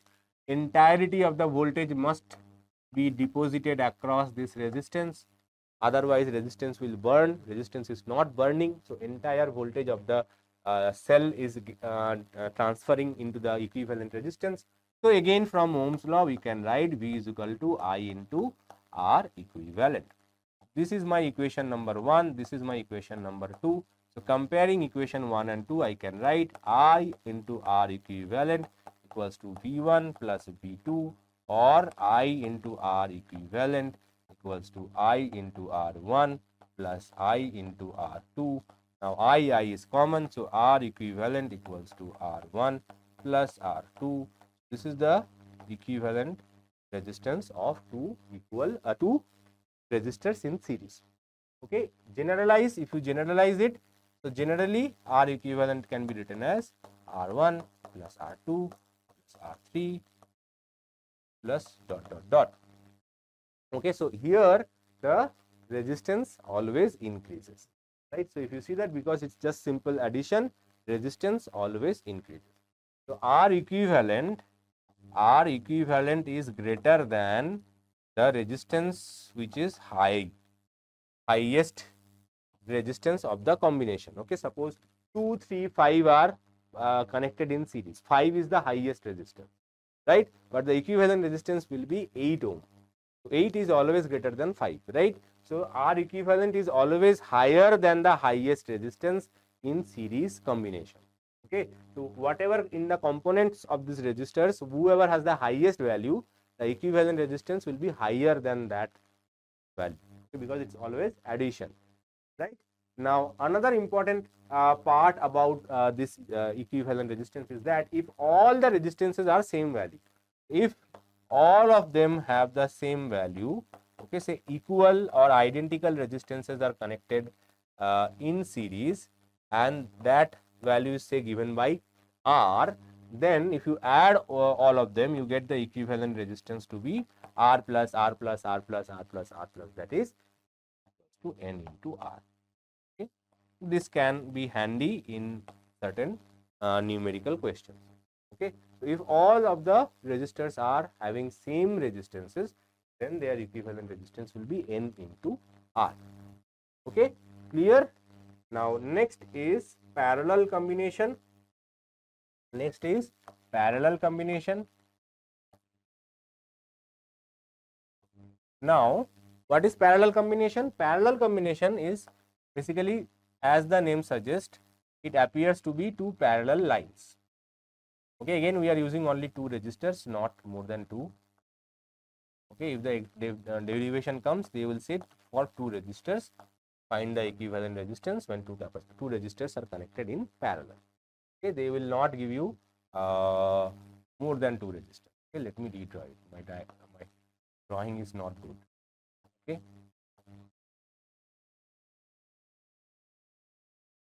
So now in parallel combination, now let us analyze it again in the same way, the way we have done. So this one is say R1, this one is say R2. Okay, now I current is exiting the battery. Battery of voltage V is connected here. So I current is exiting the battery. I current also must come back to the battery as well. In between, what is happening, that we have to check. So current is, I current is coming over here. It is going. At this point, how many paths it has? It does not have one single path. Now it has two different paths. One in this way, one this way. Okay. So what it will do? It will divide itself into two components, I1 and I2. I1 will pass through R1, I2 will pass through R2. They will come over here and then they will again merge, and then the same current will return to the battery. Okay. So in this case, current is not same. But what is same here? The same thing is the voltage. Okay, because they are connected in parallel. So even if you ignore one of the resistances are individually connected to the battery directly. So the voltage across each and every resistor is same, that is V. We have seen that in case of combination of capacitors as well, right? So in parallel combination, voltage remains same, current is different. In series combination, current remains same, voltage is different, right? So parallel combination, voltage remains same, current are different. Now we have to find these currents and then simplify, right? Now if you replace these two resistors with a single resistor, okay, so that the everything else remains same, that means the current is, total current is I, then this will be called R equivalent. Okay, R equivalent, but here R equivalent will have the same current as I. Okay, the voltage will also be the same voltage as the supply source. Okay, first we will analyze this circuit. So what is the voltage drop across resistor R1? Across resistor R1, the voltage drop is given by V is equal to I1 R1. Okay, here voltage is same, current is different. So our target is to find the current, which is V upon R1. Similarly, for R2, we can write the current through R2 is given by voltage upon R2. Voltage is same for both of them, right? Now, total current is given by I1 plus I2, that is V upon R1 plus V upon R2. V upon R2. V is common, you get 1 by R1 plus 1 by R2. Right? So this is the current through the circuit. Now for equivalent resistance, what is according to Ohm's law, what we can write? We can write V equals to IR EQ. V is equal to IR EQ. Because we have calculated the current, here also we have to calculate the current, which is given by V upon RQ. Right? Obviously the current should be same. So equation number 1 and equation number 2, if we compare these two, we can write V upon R EQ must be V into 1 by R1 plus 1 by R2. Okay, so V cancels, you get 1 by R equivalent equals to 1 by R1 plus 1 by R2. This is the equivalent resistance when resistors are connected in parallel. This is for parallel combination. Okay. Now again, if you consider in case of parallel combination, the combined resistance decreases. So the equivalent resistance is smaller than the smallest value. Equivalent resistance is smaller than the smallest value. So if you want to decrease the resistance, we can connect resistors in parallel. If you want to increase the resistance, we connect them in series. Okay. Now another point is that for two resistors, this formula can be modified to R equivalent equals to R1 R2 by R1 plus R2. This is a shortcut formula and many times we will use this. Okay, this is the shortcut formula for equivalent resistance. Also, if n number of equal resistance, n number of identical resistance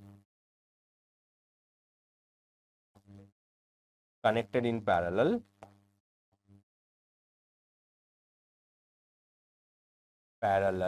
then the equivalent resistance will be R divided by N. This is also handy in many numerical questions. Numerical MCQ type questions. This formula can be handy. N number of equal resistances connected in series. What is equal resistance? N into connected in series, N into R. If they are connected in parallel, R by N. Right? So multiplication for series, division for parallel. Okay. This is the another important derivation. Now let's move on with few questions. Given a current carrying wire of non-uniform cross section, which of the following constant throughout the length of the wire? Current and drift speed, current only, current, electric field and drift speed. So when you are considering a non-uniform wire, non-uniform means suppose this is a wire which having different cross sections at different zones. So different cross sections at different zones. This is a wire. Okay, this is not a snake. Okay, so I generally do not draw it like this. I draw a much more simpler diagram which looks like this. Okay, this is also non-uniform cross section. Okay, but remember it is valid for any shape. The shape is not matter. Okay, so here suppose a current is flowing in the circuit. Okay, then we know that I is equal to NEA VD. Obviously, N number density, charge of an electron, E are constant. Okay, but A is varying. So A is varying means A is small somewhere, A is large somewhere. So what will happen to the drift speed and current? Remember, current is basically the constant for a given conductor. Okay, current does not change with the change in area. Okay, current is amount of charge flowing per unit time. So charge is conserved. So whatever charge entering from here, same amount of charge should exit. That means current is not changing. So how that is possible? That is possible because A into VD is actually constant. Current is always constant for a given wire. Okay, current is always constant. Current is not changing.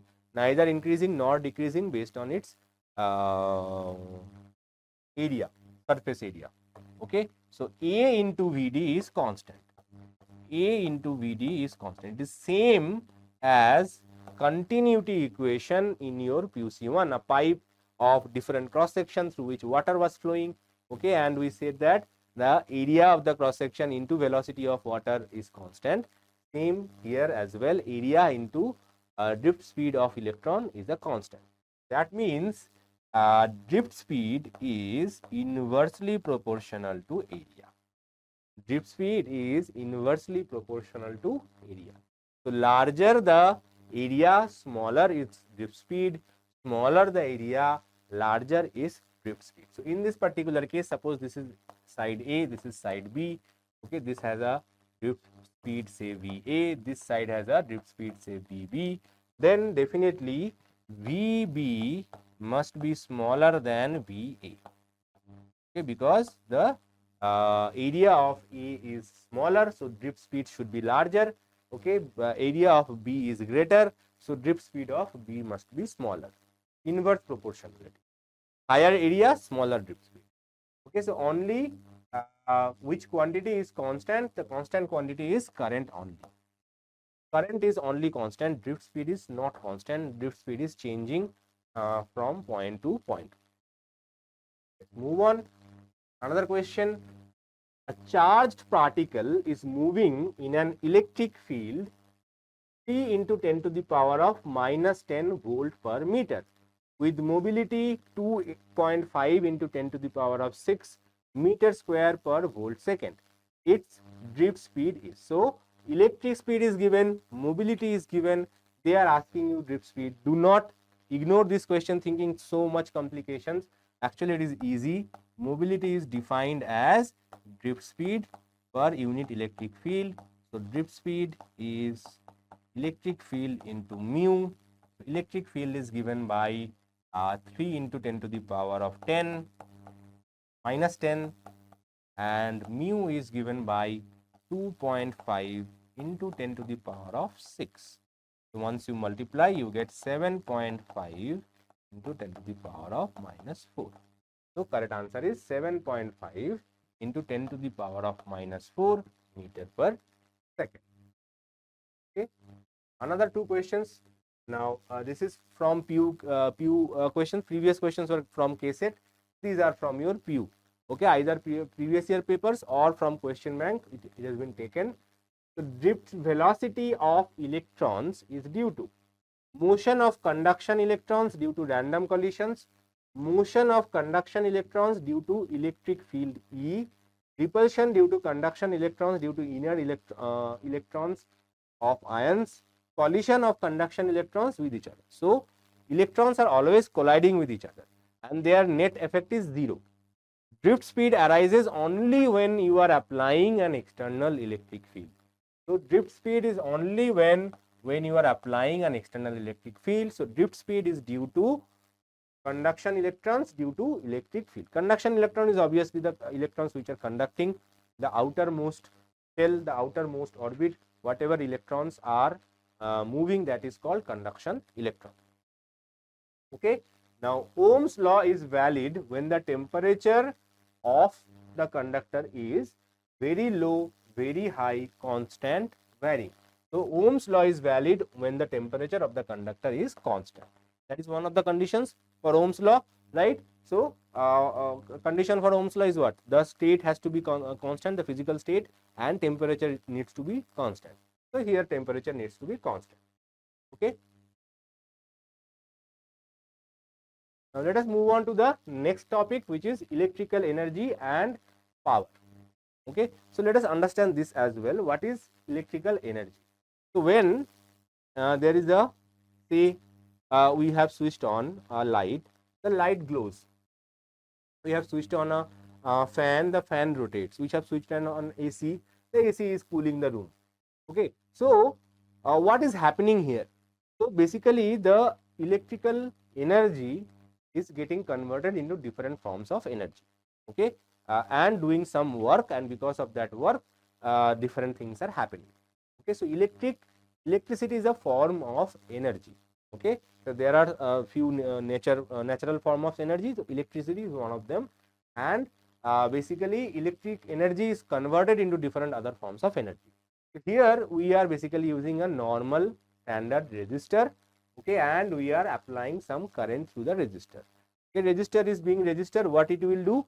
It will produce heat energy. Heat is the first response. Okay, so in every energy, whenever you are converting one form of energy to another form of energy, there will be always some amount of heat will always be produced, be it a byproduct, be it a main product, but there will be some heat produced. Here, heat is the main product, he is the hero. Okay, so when you conduct, allow some current to pass through a resistor, there will be some heat produced in this resistor, and that is given by Joule's law of heating. Joule's law of heating is given by H is equal to vitamin. Okay, H equals to vitamin. Okay, vitamin means energy. Okay, vitamin gives you energy. So H equals to Vit is the V into I into T. Remember that this way energy is vitamin. Energy is vitamin. Okay, heat energy, that's why it is written as H. Normally any other form of energy, if 100% conversion is happening, which is most likely not going to happen, but if it is happening, remember energy equals to V into I into T. Okay, energy equals to V into I into T.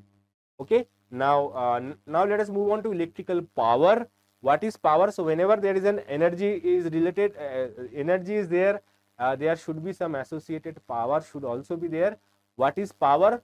Power is rate of work done or rate of spending the energy. Rate of spending the energy. So if you take the energy divided by the time, you get the power. Okay, power delivered by the device. So power is given by Vodafone Idea. Power is V into I. Okay, VI, one of the mobile operator of India, Vodafone Idea. So I just tell my students to remember it like that. It helps to remember. P is equal to VI. P is equal to VI. E is equal to vitamin. Okay, P is equal to voltage into current. Sometimes you can also write it as I square R or V square upon R based on case to case. So if you know only voltage, you don't know about current, you use V square upon R. You know only current, not voltage, you use I square R. You know both voltage and current, you use P is equal to V into I. Okay, so this is the energy part. Now based on that, lot of questions being asked in the past. So let's see one of such questions. 3 bulbs, 40 watt, 60 watt and 100 watt are arranged in series with a 220 volt source. The maximum light is obtained for. So here basically we have 3 bulbs.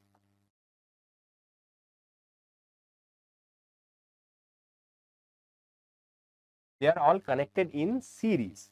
Okay, and there is a battery as well, power source, which is giving it a 220 volt battery. Now remember, even though it is mentioned that 40, 60, 100, you don't actually need to do any mathematics. You actually don't need to do any mathematics. Okay, because they are connected in series, the current through each and every current through each and every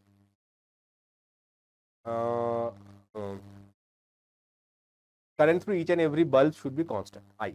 Okay, current through each and every bulb should be constant. Now remember, these are powers of the bulbs when it is connected to a 220 volt supply individually. Individually, if the bulb is connected to a 220 volt supply, then this 40 watt will come into picture, right? If that is not the case, here 3 of them are taken, 3 of them are connected in series, and then you have given a common voltage. The voltage across individual bulbs will be different, so they will not spend energy based on their power. That is major thing. Do not mark 100 watt blindly saying that this has highest power, so this will give you the maximum light. No, that is not the case. Okay, so when you are connecting them in series, only thing that you need to know is what is their resistance. Okay, if you know their resistance, then you can say whoever has the highest resistance spends more energy. Okay, we know that energy or power, here it is more light. So more light means more power. Okay, more power means it is actually I square R. Now I is constant, so whoever has highest resistance, that bulb will give you more light. Okay, that bulb will spend more power. So more power means more light. Okay, so P equals to I square R. That will be basically when resistor, you have to find the resistance of these bulbs. How to do that?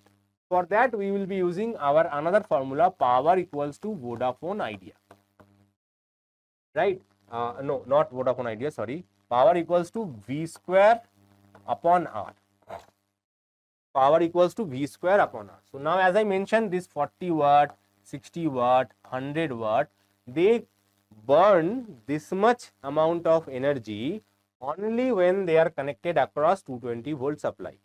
Generally bulbs rating or any gadgets rating, they also mention power and voltage. So if you connect it with this much voltage, it will consume this much power.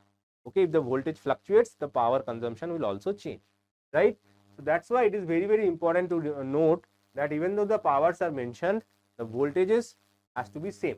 So when you are writing this equation, power is equal to V square upon R for a given bulb, V is constant. V is constant. That means resistance of a bulb is given by V square upon P. Resistance of a bulb is given by V square upon P. So V is constant, right? So V is constant for both three bulbs. Ignore this voltage, by the way. When this power is consumed by the bulb, so when I say 40 watt bulb, when you connect the 40 watt bulb with the 220 volt supply, it will give you 40 watt light.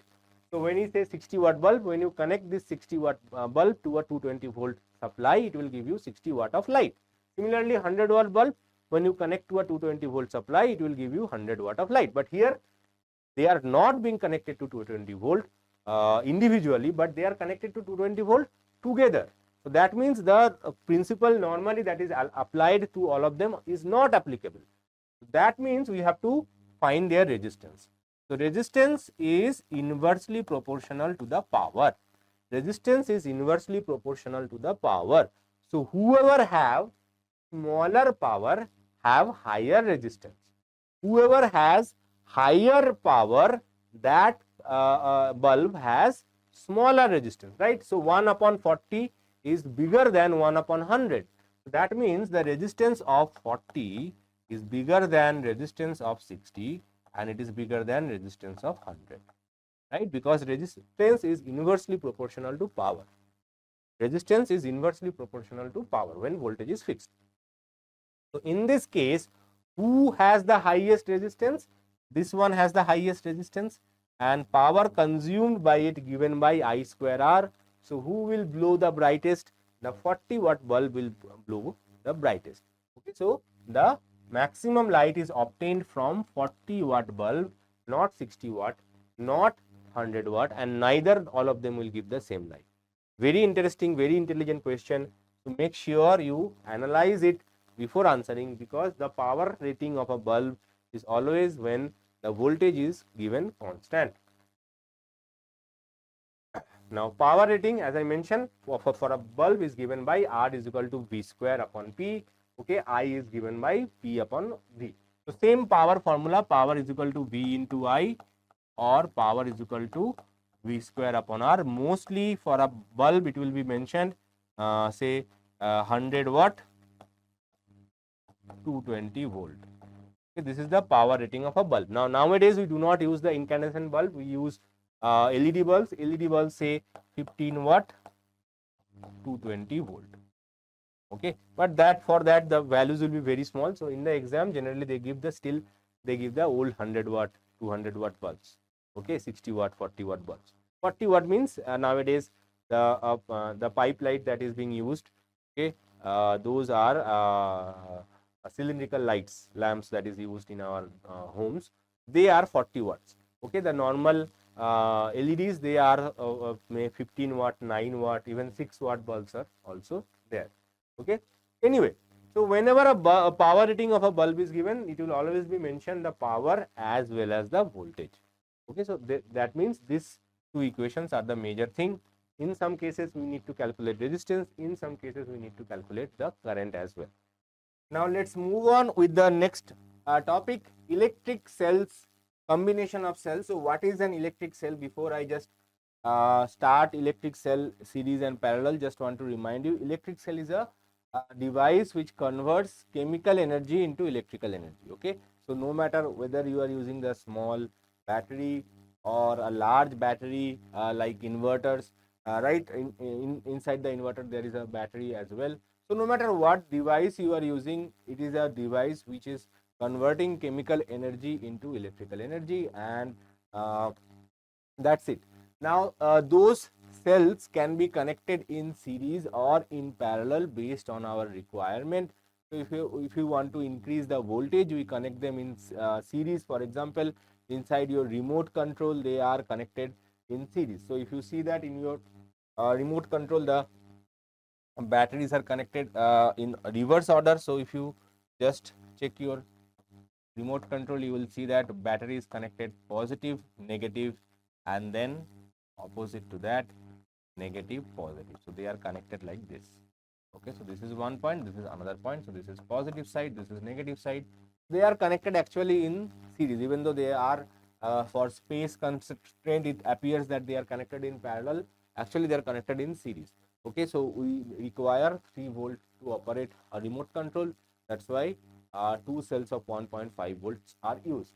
Okay, anyway, so what is the series combination and what is the parallel combination? And normally a cell is represented using the power generating positive and negative. Obviously it has a positive end and a negative end. If you see a battery, you will see that there is a one end of the battery have a small cap in it, right? One end of the battery has a small cap on it, other side is flat. Okay, so this is the positive side, this is the negative side, right, of the battery. Now similarly in case of drawing, we cannot always draw a diagram like this. This is difficult for us. All the batteries are not having the same design. This is the simplest design. Okay, in case of electrolytic battery, there are designs are slightly different. Okay, there are car batteries, there are batteries in UPS as well. So all of them have different designs, right? So you cannot draw design specific battery, but the symbol of the battery is represented like this. Now cell is unit of a battery, multiple cells combined together consists of a battery. Okay, even though we call any one cell also as a battery, but the cell is for one unit. If multiple units are there, then it is called a battery. But for day-to-day uses, we all call battery and cell. We do not differentiate between them. In fact, we more use battery rather than a cell, right? So now a cell, electrical cell, is denoted by this positive side, the bigger arm. So there are two arms, one is bigger, one is smaller. The bigger arm is positive, the smaller arm is negative, and this is the circuit through which it is connected to the circuit.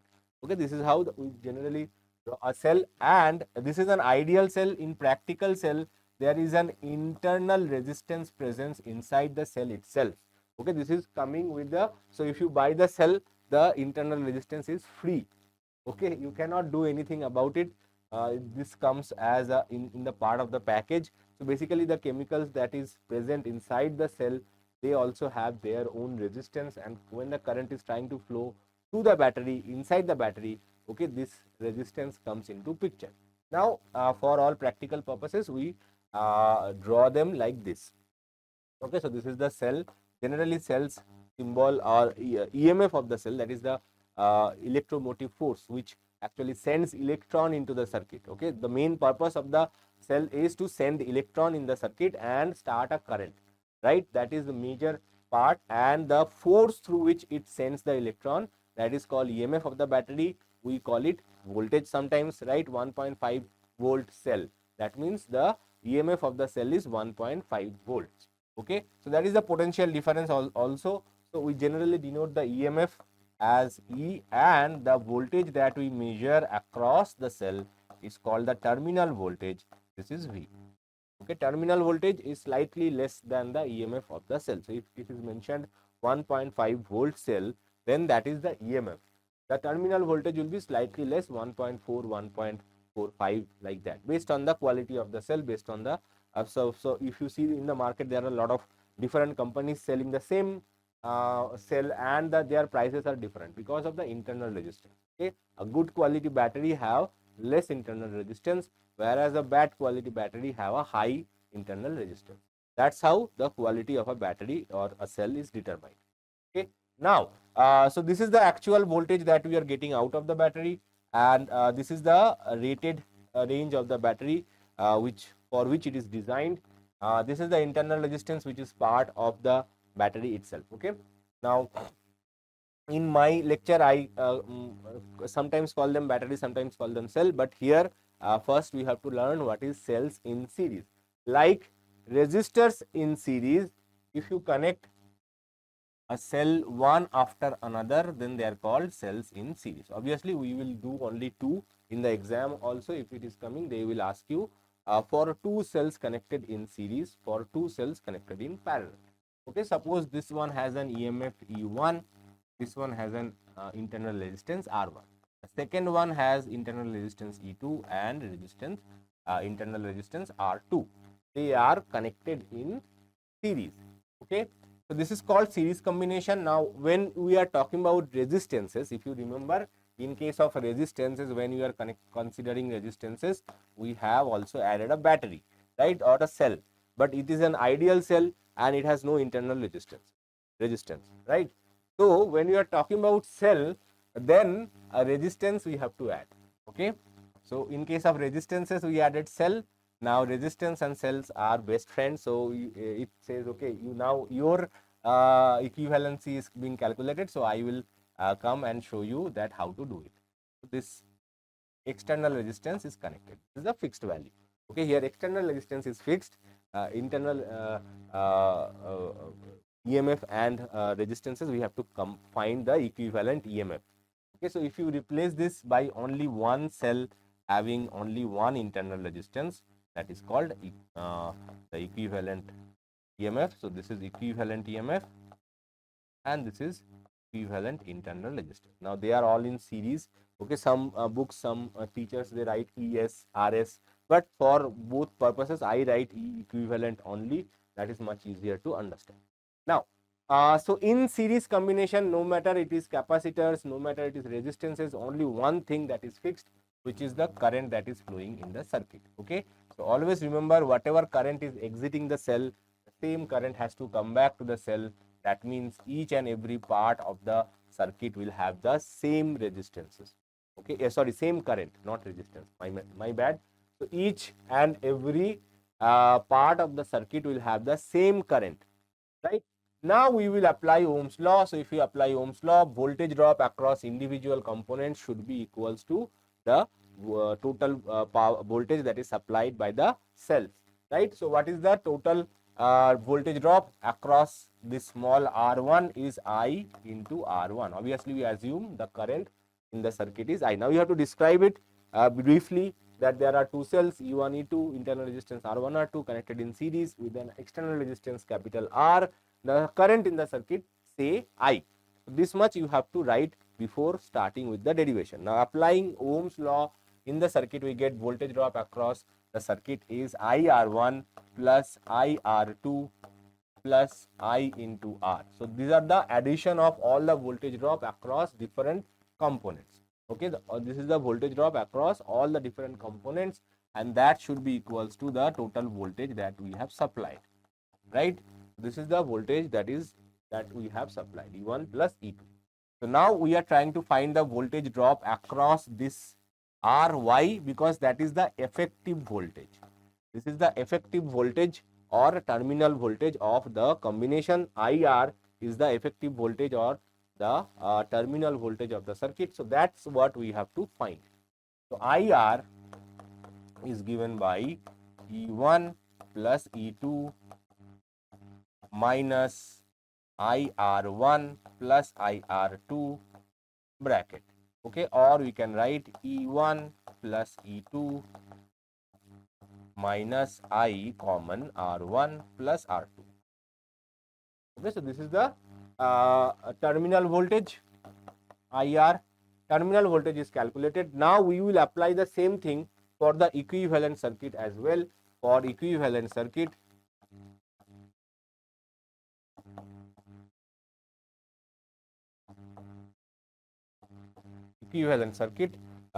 it will be IR equivalent plus IR equals to E equivalent.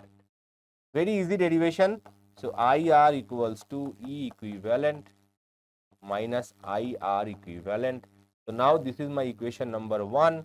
This is my equation number 2. Comparing similar terms from equation 1 and 2. Comparing similar terms in equation 1 and 2, you get. So similar term means obviously left hand side both of them have IR, so right hand side they should also be equal. So similar term means if you see that I into R1 plus R2, so I into R equivalent, so R equivalent must be equals to R1 plus R2, right? So I, so similar term, these two are similar, right? And this is EMF, this is also EMF, so we can write E equivalent equals to E1 plus E2. This is the derivation, easy and simple derivation. Now if you generalize it, then we can write this as for multiple cells in series. Suppose instead of 2, if we have say 4, 5 or 6 or 7, we do not know how many of them are in series. Okay, if multiple of them are in series, and the symbol for EMF normally is used epsilon 1, R1, epsilon 2, R2. Okay, you can use E1 also, it is not a different thing, just a symbol wise it is sometimes written as epsilon. The epsilon equivalent in your textbook it is given epsilon, that's why I am picking it like that. The epsilon equivalent is equal to epsilon 1 plus epsilon 2 plus epsilon 3 plus plus. So in case of series combination, the EMFs gets added normally. Now remember, here we have assumed everything is connected in proper order, plus minus plus minus plus minus. But in between in the circuit, suppose somewhere there is a reverse order connected, then you have to consider that EMF to be negative. Okay, so here we are all adding this, but in future suppose some En is connected in the reverse order, then that will be negative, so you have to subtract it. So E1 plus E2 plus E3 plus E4 minus En. Okay, so normally we assume everything is connected perfectly, but if one or two of them are connected in wrong order, that has to be considered to be negative EMF. Okay, based on that KCET questions did came in the past, and so that's why it is important to remember that if you are changing the polarity, you have to consider that to be a negative EMF. Okay, but for internal resistances, it does not matter whether the cell is connected in reverse order or in back order, it will always be added. It will always be added R1 plus R2 plus R3 plus R4 plus R5, like that. Okay, resistances are always positive, so resistances, total resistance will always be added. EMF, in case of EMF, if it is reverse order, you have to subtract. Okay, remember that, right?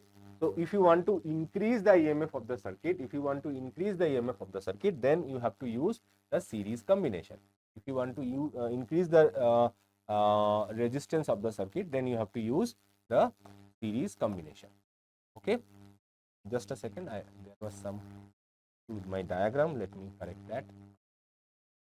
Some overlapping, I don't want overlapping in my derivation. And if you want to download this note, as I mentioned in the past, click on the link below, join our free batch, as I mentioned and I have explained it. Click on the link below and join the free batch. There you will get the register for it. Obviously you have to register with 0 rupees, and once you register it, you will get all the lectures that I have done along with its notes. So this note will also be available in that section. So please join the batch. Now next, cells in parallel.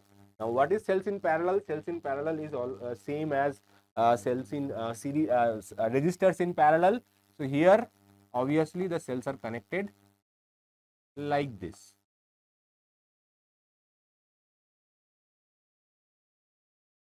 Now here again we are considering only two cells, E1, R1, E2, R2 and capital R. Okay, so this is the single two cells connected in parallel. Okay, as usual in case of parallel combination, the voltage remains same here and we are trying to find that voltage. Suppose the current through the resistor is I, current through this battery is I1, current through this battery is I2, then obviously we can write the total current I must be equals to I1 plus I2. Total current in the circuit must be I1 plus I2. Okay, now we will individually calculate the voltage drops, Kirchhoff's. We will use Kirchhoff's loop rule, but obviously we have not done it yet, but briefly I will explain it. So if you take a closed loop, okay, the EMF can be equals to the voltage drop across that loop. Okay, so we will take the first loop, this loop, and both the loops that we will take will have include this external resistance. That is must. Okay, first we will take the first loop, that is E1, R1 and R. So what is the voltage drop across this? So as I mentioned, if the battery is connected, if I1 current is exiting, I1 current should come back. So through R1 the current is I1. Similarly through R2 the current is I2. Remember, for every cell whatever current is exiting, the same current has to enter back as well, no matter what, right? So here through this loop we will discuss Kirchhoff's voltage law once more in a subsequent part, so that if you still have any confusion, that will be cleared there. But remember, in a loop, if you are considering in a closed loop, okay, then the voltage drop across the loop is considered the voltage drop across the resistances, that should be equals to EMF of the cell. Okay, so here I1 R1 plus I into R equals to E1. Right? Now, first target for us is to calculate I1. Okay, first we have to find I1, then we will find IR. So IR is our ultimate goal, but you cannot directly calculate IR like this. Okay, there is a way to do it, but that will be much more complicated. So better first calculate I1. I1 will be E1 by R1 minus IR upon R1. Okay, so this is my equation number 1. Similarly, we can write I2 equals to, similarly, you don't need to do it if you have done it once, because this is all same circuit, only the loop will be different. We can write I2 equals to E2 upon R2. So every one will become 2. Every one will become 2 minus IR by R2. Right? Now your task is to add them. So 1 plus 2, we get I1 plus I2 equals to E1 upon R1 plus E2 upon R2 minus IR is common, we get 1 by R1 plus 1 by R2. Right? Now again I1 plus I2 is I, so I equals to same thing, E1 by R1 plus E2 by R2 minus IR 1 by R1 plus 1 by R2. Right? So this much is done. Now what is our ultimate target? I told you ultimate target is to find IR. So let's do that. So how to find IR from there? If you divide each and every term with this 1 by R1 plus 1 by R2, then you get R. So we get I upon 1 by R1 plus 1 by R2 equals to E1 by R1 plus E2 by R2 divided by 1 by R1 plus 1 by R2 minus IR. Right? Now let's take this IR on this side. We get IR equals to E1 upon R1 plus E2 upon R2 by 1 by R1 plus 1 by R2 minus I upon 1 by R1 I divided by 1 by R1 plus 1 by R2. This is my equation 3. Now for equivalent circuit, we already have done it once. Let's do it once more. For equivalent circuit will have only one cell, one resistance and the external resistance. This is my equivalent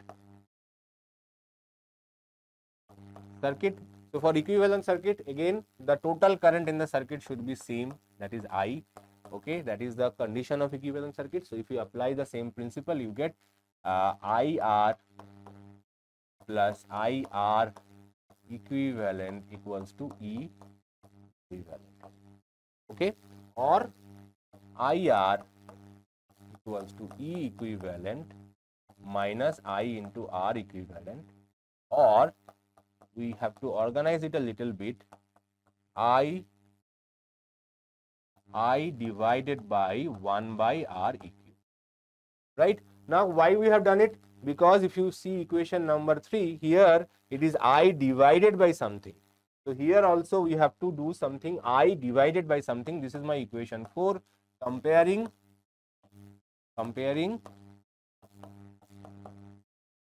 equation 3 and 4, we get E equivalent equals to E1 upon R1 plus E2 upon R2 by 1 by R1 plus 1 by R2, and R equivalent equals to 1 by R1, sorry, 1 by R equivalent, that is in the division, right, equals to 1 by R1 plus 1 by R2.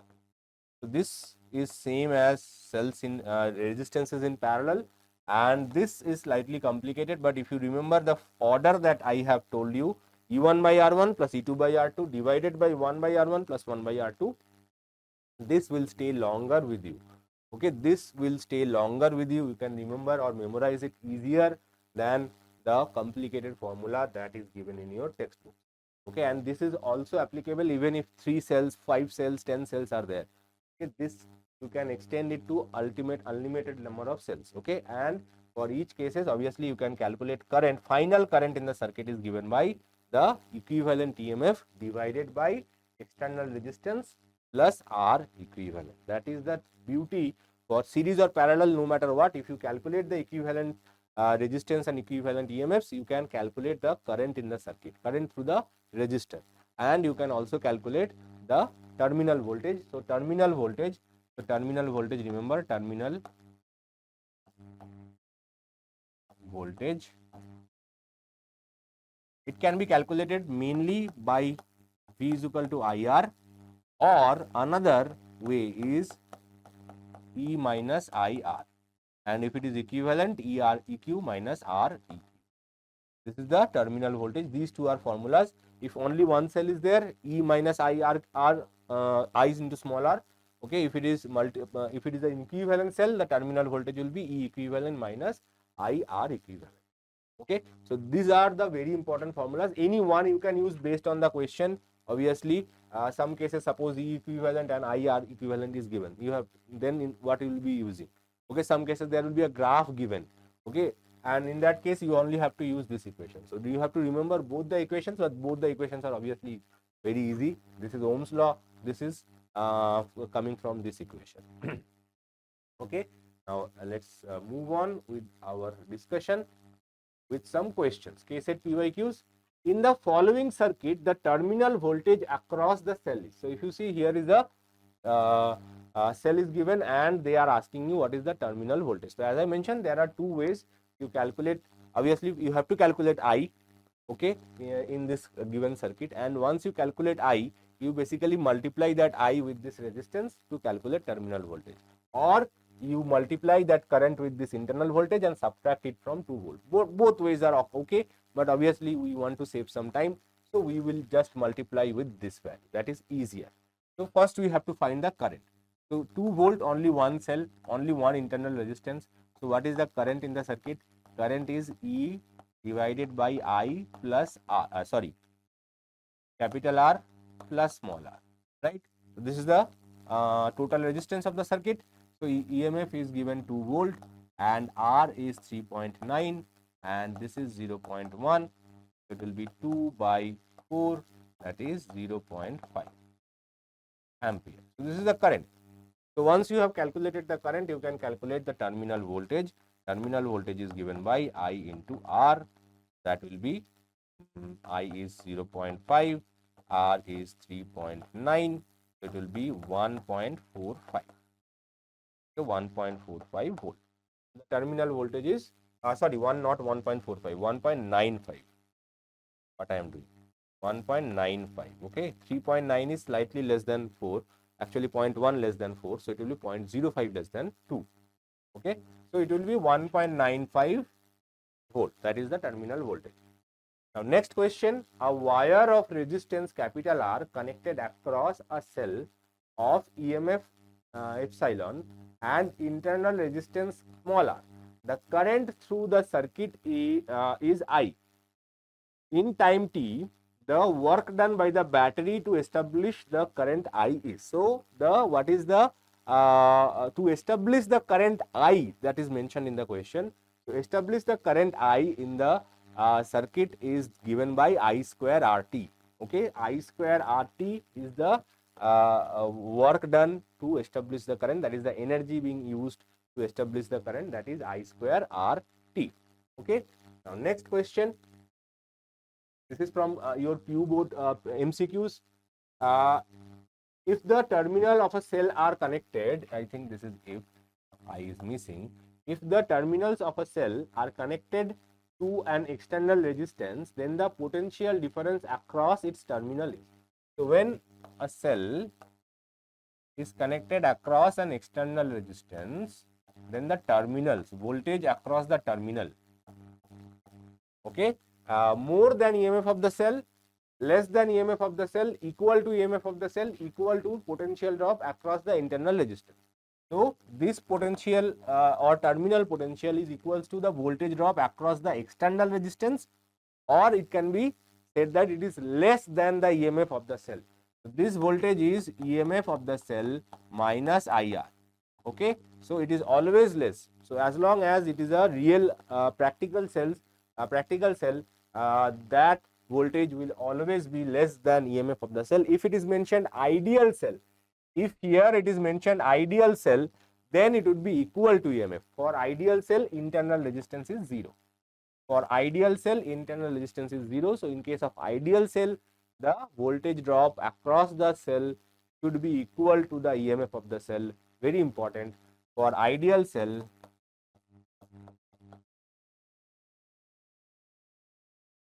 small r equals to 0. But here ideal is not mentioned. So ideal is not mentioned means potential will always be less than the EMF of the cell. So answer is option B, less than the EMF of the cell. Okay, clear? Now these two are the super important part, Kirchhoff's voltage law and Kirchhoff's current law. Both are important, and based on this a lot of application based questions generally come from time to time. So junction rule is also called Kirchhoff's current law or KCL. Kirchhoff's junction rule or KCL, both are same. When we were student, mostly it was used KCL, KVL. Now in CBSE they have adopted junction rule and loop rule, because in international books, some of the especially American books, they use junction rule and loop rule. Okay, but yes, you can talk about current law and voltage law as well. So but to avoid confusion, I have given both the names, right? So what is junction rule or current law?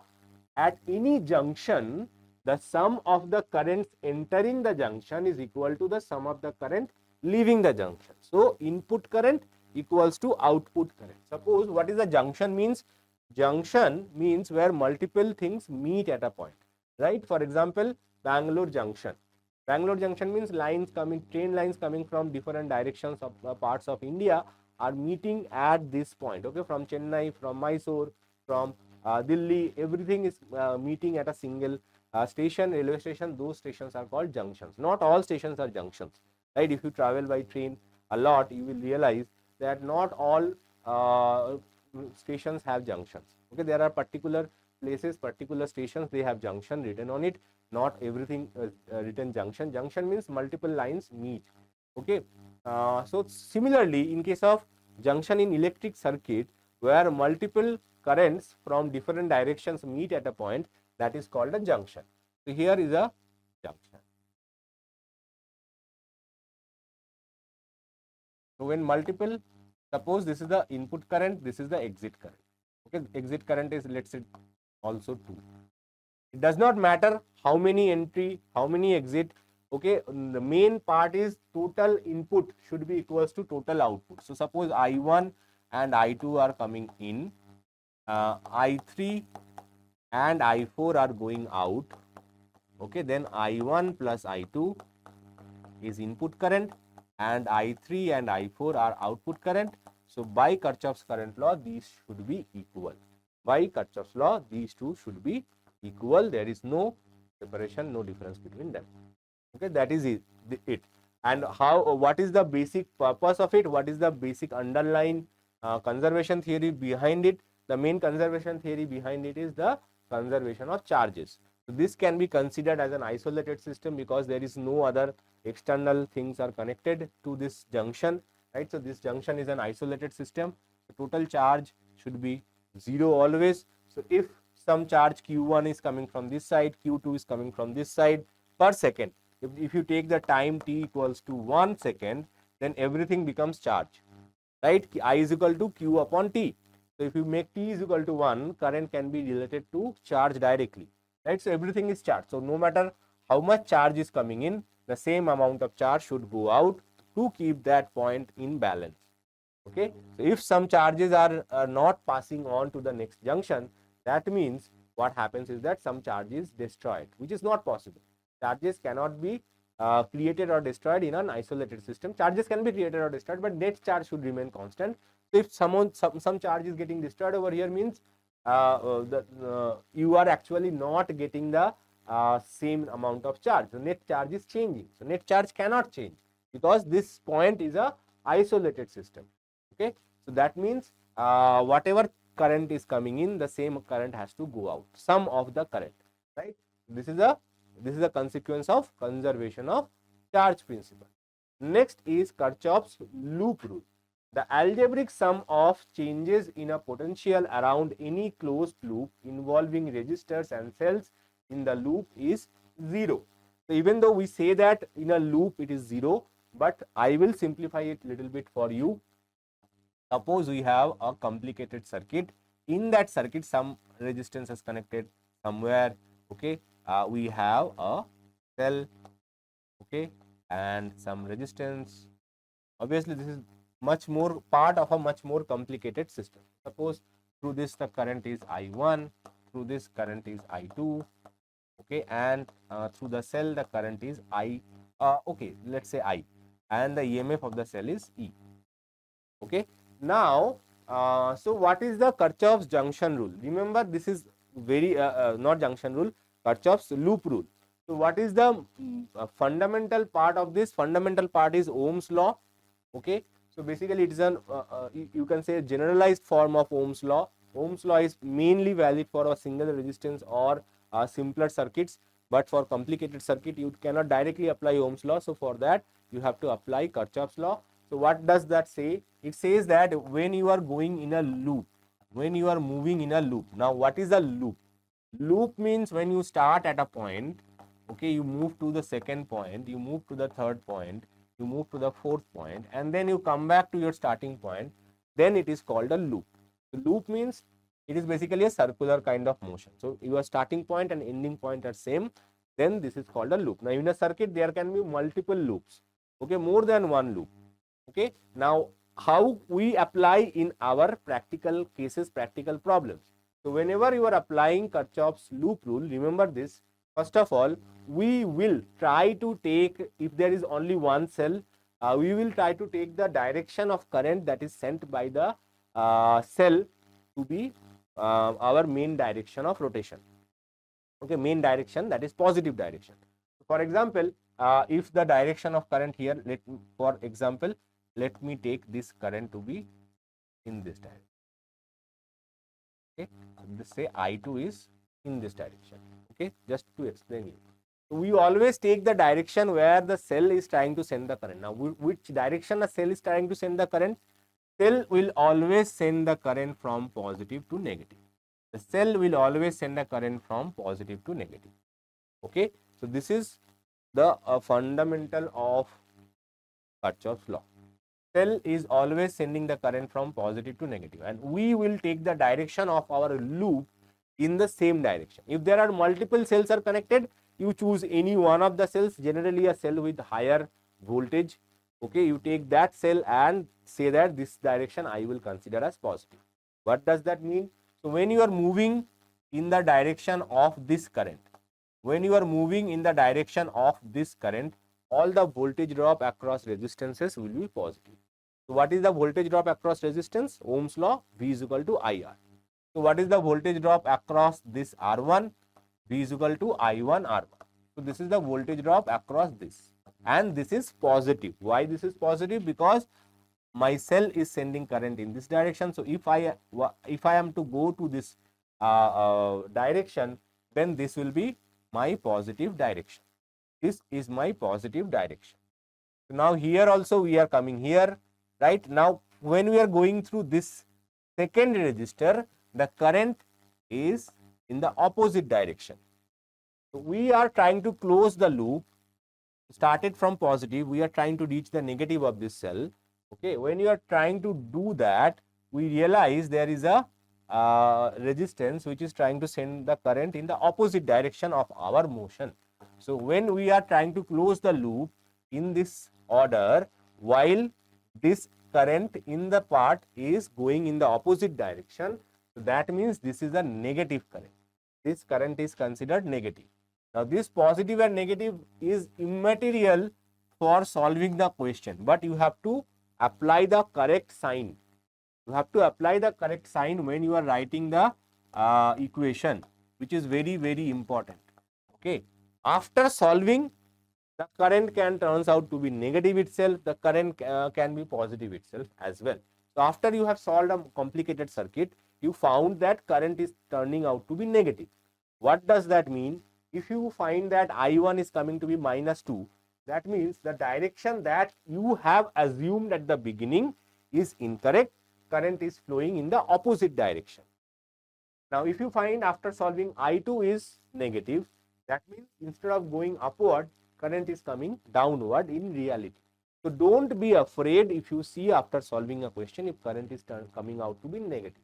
Okay, in many cases, some arrows will be given to you in the question itself, and they will ask you what is this current I. Solve it. If it is coming out to be negative, you mention that the current in the circuit is in the opposite direction of that is shown in the circuit. That's it. So, negative current means opposite current. So, don't be afraid if you see a negative current. Oh, my answer is wrong. No, your answer is not wrong. If you are seeing a negative current, that represents a current which is flowing in the opposite direction. Right? Now, let's move on with an application. First application is Wheatstone bridge. Wheatstone bridge is an application of Kirchhoff's law. Again, a super important derivation for your PU board. They will say what is the balanced condition of a Wheatstone bridge, and then derive the balanced condition, right? So, what is the meaning of balanced condition of Wheatstone bridge? Let us understand that. What is Wheatstone bridge? Wheatstone bridge is basically consisting of 4 resistors P, Q, R and S. 4 resistors connected like this in the order of a bridge, that is called Wheatstone bridge. Now, when you connect like them, there is a in between, there is a galvanometer is also connected. Okay. Normally, if you add some potential difference through all the branches, there will be some current flowing, including the galvanometer. But if you adjust this resistance S, if you can adjust this resistance S, okay, it is a adjustable resistor. If you adjust it, okay, such that the galvanometer current becomes 0. If the galvanometer current becomes 0, then it is called that the Wheatstone bridge is in balanced condition. Okay, the current through the galvanometer, if we can make that current to be 0, suppose in this case, say this is Ig. Galvanometer current is denoted by Ig. So, if you make this galvanometer current Ig to be 0, then the Wheatstone bridge is said to be in balanced condition. Wheatstone bridge. Now, if you are someone who do not know the spelling of Wheatstone bridge, there are two ways to remember. First of all, if Wheatstone bridge is coming, it will be mentioned in the question paper. You can directly copy paste it. Do not try to write from your brain. And if you still are not, if you still are confused, okay, then remember it is basically wheat, okay, the same thing that your roti is made from, and stone, okay, wheat stone. So it in the older generation, when the chakki was there, when we used to make flour, wheat flour using that, that is called wheat stone. So previous generation of people long back, the names or surnames were actually based on the occupation of people.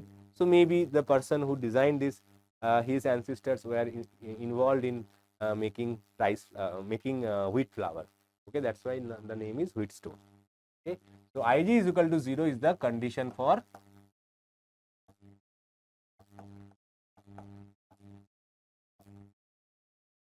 balanced condition, or I should write like this: for balanced condition, Ig must be 0.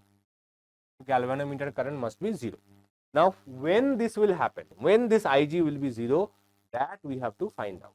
Now, I am going to teach you a very shortcut, neat little derivation. So, when current, suppose, and we are applying Kirchhoff's loop rule. Okay, we are applying Kirchhoff's loop rule. So, first is Kirchhoff's current law. First law is current law. Suppose this current is I1. Okay, some current is adding from Ig, so this will be I1 plus Ig. This is I2. Ig is going out, so this will be I4. I4 will be I2 minus Ig. That is not required, by the way, because Ig is 0. There is no current is getting added at this junction. So I1 is going from here. So the same I1 must pass on to the next part as well, because no current is getting added. This is 0. Ig is 0. Okay, so 0, if you add 0 with a number, it still remains the same number. So I1 is input current, I2, I3 is output current. Okay, Ig being 0. So we can write I1 must be equals to I3. This is from Kirchhoff's current law. And if you consider the bottom portion, I2 is going in, I4 is coming out. Okay, Ig is 0. So that means I2 must be equals to I4. This is the first step. This is the first step. So currents are written, right? So suppose 5 ampere current is coming from here. Same 5 has to go through the this other resistor Q as well, because no current is getting added through the galvanometer. Galvanometer is basically zero current passing through it, right? Now we are applying Kirchhoff's voltage law. This is Kirchhoff's current law. This is Kirchhoff's current law, or KCL. Now we will apply Kirchhoff's voltage law, or KVL. Okay, also called loop rule. So we will take two loops. First loop is A, B, D, A. Okay, loop number 1. Loop A, B, D, A, B, D, A. Okay, so if you see here, we have written the same starting point and ending point are same. That's why we have written A, B, D, A. Okay, A, B, D, A means A starting from A, you are going to B, coming to D, and then going back to A. So A, B, D, A is a loop, whereas A, B, D is a triangle. There is a slight difference between a triangle and a loop or a square. Okay, so when you are writing the starting point and ending point, this is starting point, this is ending point, that refers to a loop. Okay, so for loop ABDA, we will apply the Kirchhoff's law. So, so here first resistance is P, first current is I1. So we will get PI1, okay, or I1P. That is okay. Now we are going in this direction, AB. Now when we are reaching at this point, current through galvanometer is 0. So we have to write 0. Okay. Now when we are closing the loop from D to A, the current is incoming, but we are going in the opposite direction because our sole purpose is to close this loop. Okay, our sole purpose is to close this loop. So what does that mean? What we have to do? We have to basically write a minus R into I2. Okay, why minus? Because we started at A. This is my point number 1. This is 2. This is 3. Okay, up to this much everything is fine. But when we are going from 3 to 1, original current in the circuit is in this direction. We are moving in the opposite direction because our purpose is to close the loop. That's why there is a negative sign, and that should be equals to 0. Why 0? Because if you see this A, B, D, A loop, there is no battery. Battery is situated outside the loop. Okay, if this battery is situated outside the loop, we do not consider it. We can say, okay, battery is connected outside, we will not consider. We will just put that equals to 0. Okay, so that means Pi1 equals to Ri2. Right, Pi1 equals to Ri2. This is my equation number 1. This is my equation number 1. Now we will apply the same KVL for loop, second loop, which is B, C, D, B. Okay, second loop B, C, D, B. Okay, for this loop again we will go do the same thing. Now we are starting from B, going to C. This is the direction of current, same direction as current. So Q into I3, Q into I3. Okay, now C to D, when we are coming from C to D, okay, in this direction we are moving B to C, C to D. But here according to the diagram, the current is moving in the opposite direction. That means it will be minus S into I4. Okay, it will be S into I4, but in the opposite direction of our motion. That means that will be negative, plus through the galvanometer no current is passing, so it will be 0, equals to 0, because no EMF or no cell is connected in this loop as well. Okay, directly no cell is connected. So if no cell is connected, we will say that the right hand side is 0. So now again we will write Qi3 equals to Si4. Okay, now if you put the value from of I1 equals to I3, we get Qi1 equals to, and I2 equals to I4, then it will be Si2. This is my equation number 2. Okay, you have to mention that in the bracket that I1 equals to I3 and I2 equals to I4. You have to mention that, then only you can write this. Right, now if you divide equation 1 and 2, so 1 divided by 2, what we get? Pi1 by Qi1 equals to Ri2 by Si2, or we can write I1 cancel, I2 cancels, P upon Q equals to R upon S. P upon Q equals to R upon S. So this is the condition of balanced Wheatstone bridge. So this is the condition for balance of a Wheatstone bridge. Right? If P upon Q, that is, suppose this is 10, this is 20, this is 20, this is 40. So this by this should be equals to this by this. In that case, galvanometer, no current is passing through the galvanometer, and if no current is passing through the galvanometer, in future we will see that you can actually erase this galvanometer. Now for this derivation, why we are keeping this galvanometer, that is easy for us to solve it. Otherwise, that will be much more complicated to find the balanced condition. Okay, there are other ways to do the balanced condition as well, but this is the easiest and simplest derivation. Okay, now let's move on with some question. So this is a very important diagram that you have to remember. Okay, so if you are drawing the Wheatstone bridge like this, okay,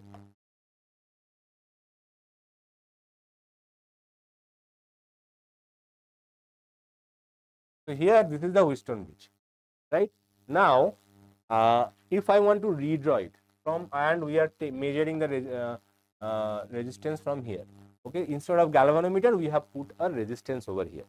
Okay, now if I just redraw it, observe it how I am redrawing it. I will first draw this one. Okay, I will first draw the top one. This one connected like this. Okay.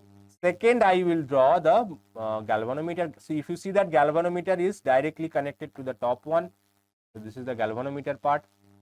Okay. Now the bottom resistance was connected to this one, right? Bottom resistance was connected to this one, right?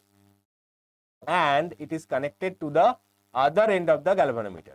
It was connected to the other end of the galvanometer. So this is the bottom resistance. Now this end of the resistance is directly connected, right? And the other side is connected like this. Other side was connected from here, so it will be connected like this. This is nothing but a Wheatstone bridge. Okay, Wheatstone bridge can be redrawn into this structure. This is nothing but a Wheatstone bridge. And in case of Wheatstone bridge, we know that this is P, this is Q, this is R, this is S. So if P upon Q is equals to R upon S, then Wheatstone bridge is balanced condition. This is our galvanometer G, and if the Wheatstone bridge is in balanced condition, okay, no current passes through the galvanometer. No current passes through the galvanometer means you can actually erase the galvanometer. It is not required. Okay, no current passes through it, right? It can be considered to be a open part, open portion, right? So no current passes through this means you can erase it, and then you can see that P and Q are in series, R and S are in series, and basically then you can simplify. Now in this problem also, if you see here also the similar diagram is given and all resistances are same. So all resistances are same means R by R equals to R by R, obviously, right? The ratio of P and Q and R and S are same. So this is a balanced Wheatstone bridge. So balanced Wheatstone bridge means what? Balanced Wheatstone bridge means we can actually simply erase this one. We can erase this one. It is not part of the circuit anymore. Now we will try to figure out what is this combination and how to find the equivalent resistance. Okay. Now you see that here this and this are connected in series. These two resistances are connected in series. These two resistances are also connected in series, and their individual combination is connected in parallel. So our circuit now becomes this, and this portion only we are talking about. Okay, this one we will talk about later. Each and every resistor, value of each and every resistor is R. So R, right? So R plus R is 2R, and R plus R is another 2R. Okay, so two 2Rs are in parallel. So what is the equivalent resistance? Equivalent resistance, two equal values are connected in parallel. So in that case, you don't need to use any formula. Just because both of them are equal, you just divide them by the number of resistors. So here two of them are connected. Each of them have same value. Okay, so same value divided by number of resistor, you get the equivalent resistance. So this entire complicated circuit is basically can be summarized to only one single resistance R. This entire complicated circuit can be summarized only to one single resistance R, right? Now we will check the second one. If you check the second one, everything is same except R is converted with 2R. R is replaced by 2R. That means if you apply the same process, you don't need to do it again, okay, because you have done it once. For R, everything was R, the equivalent resistance was R. So what do you think will be the equivalent resistance if everything is 2R? Obviously it will be 2R. So this will be 2R. Okay, you can apply the same method for this. You first ignore this cut off this portion because no current is passing through it. Then these two are in series, these two are in series, their combination is in parallel. You will find the equivalent resistance to be 2R. This side is at a voltage V0, this side is grounded. Okay, current through this is I. So we can write the voltage drop. Now Ohm's law, you don't even need to use Kirchhoff law. Ohm's law, total resistance, these two are in series, so equivalent resistance is 3R. Okay, and the current in the circuit is I. That should be equals to the voltage drop, that is V0, right? This side is 0, right? This side is grounded, means 0. So what is the current I? I will be V0 by T. I should be V naught by T R. The correct answer is option E. Now, another easy question, it is asked in 2018. Kirchhoff's junction rule. Junction rule means current law. Is based on conservation of momentum, conservation of current density vector, conservation of charges, conservation of energy. Obviously, it is based on conservation of charges. Kirchhoff's loop rule or voltage law is based on energy. Kirchhoff's junction rule or current law is based on charges. Be clear that in your mind, this type of questions do come from year to year. Now, another question, in the network, in the following network, find the potential at this point O. Okay, so here is a point O. You have to find the potential at this point O. How to do that? Suppose the potential at O is VO. Potential at O is VO. Okay. Now, this is the resistance and this voltage is given. Here also resistance and voltages are given, but the VO potential is not given. So, how to solve it? This is very easy question if you know how to solve it. Suppose the current through this part is I. It is not given, right? But we have to take it. Suppose the current through this portion is I. Now, current through this portion is I1, current through this portion is I2. This is a junction. So, from Kirchhoff's junction rule, we can say I must be equals to I1 plus I2. Right. So, this is the junction through which this is the incoming current. These two are outgoing current. So, that means I must be equals to I1 plus I2. Now, we will apply, basically what is left is to apply Ohm's law only. Okay. Only apply Ohm's law and individually and calculate the currents. So, you first start with A and O.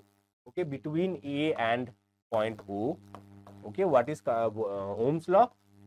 Resistance into current equal to voltage difference. Voltage difference means obviously 8 volt is bigger, I am assuming, minus V naught. Okay, 8 minus V naught is the current. So, from here we get I equals to 8 minus V naught by 2. Keep it like that. Okay, this is I. Now, similarly, we will find the current for this point OB.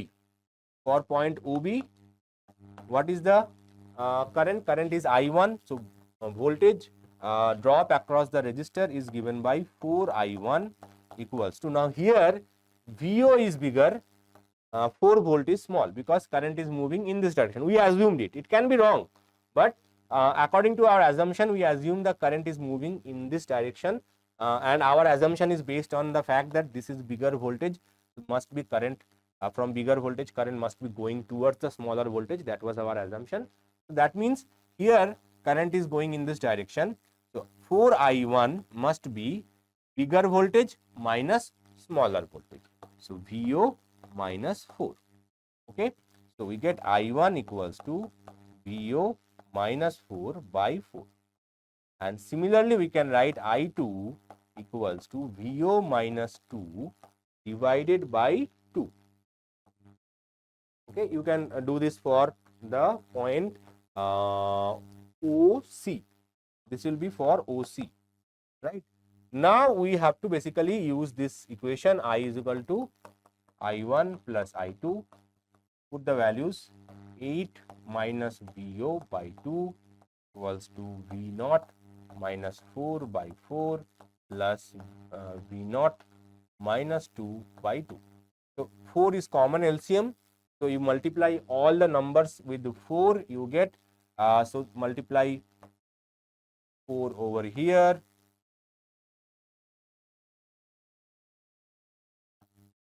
and 4 over here.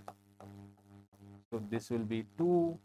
So, 2 into 8 is 16 minus 2 V naught equals to this 4, and this 4 will cancel. We get V naught minus 4, and this will be again another 2 factor. So, this will be 2 V naught minus 4.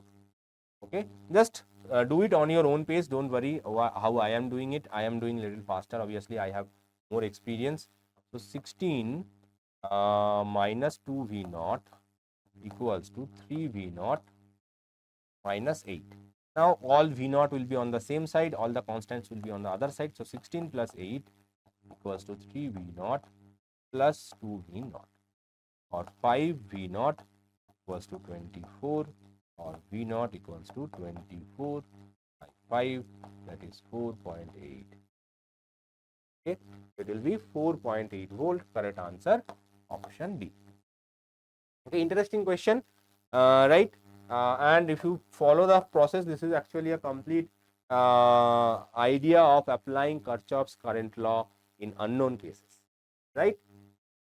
Now let us solve one long numerical question as well, and then we will close our session for the day.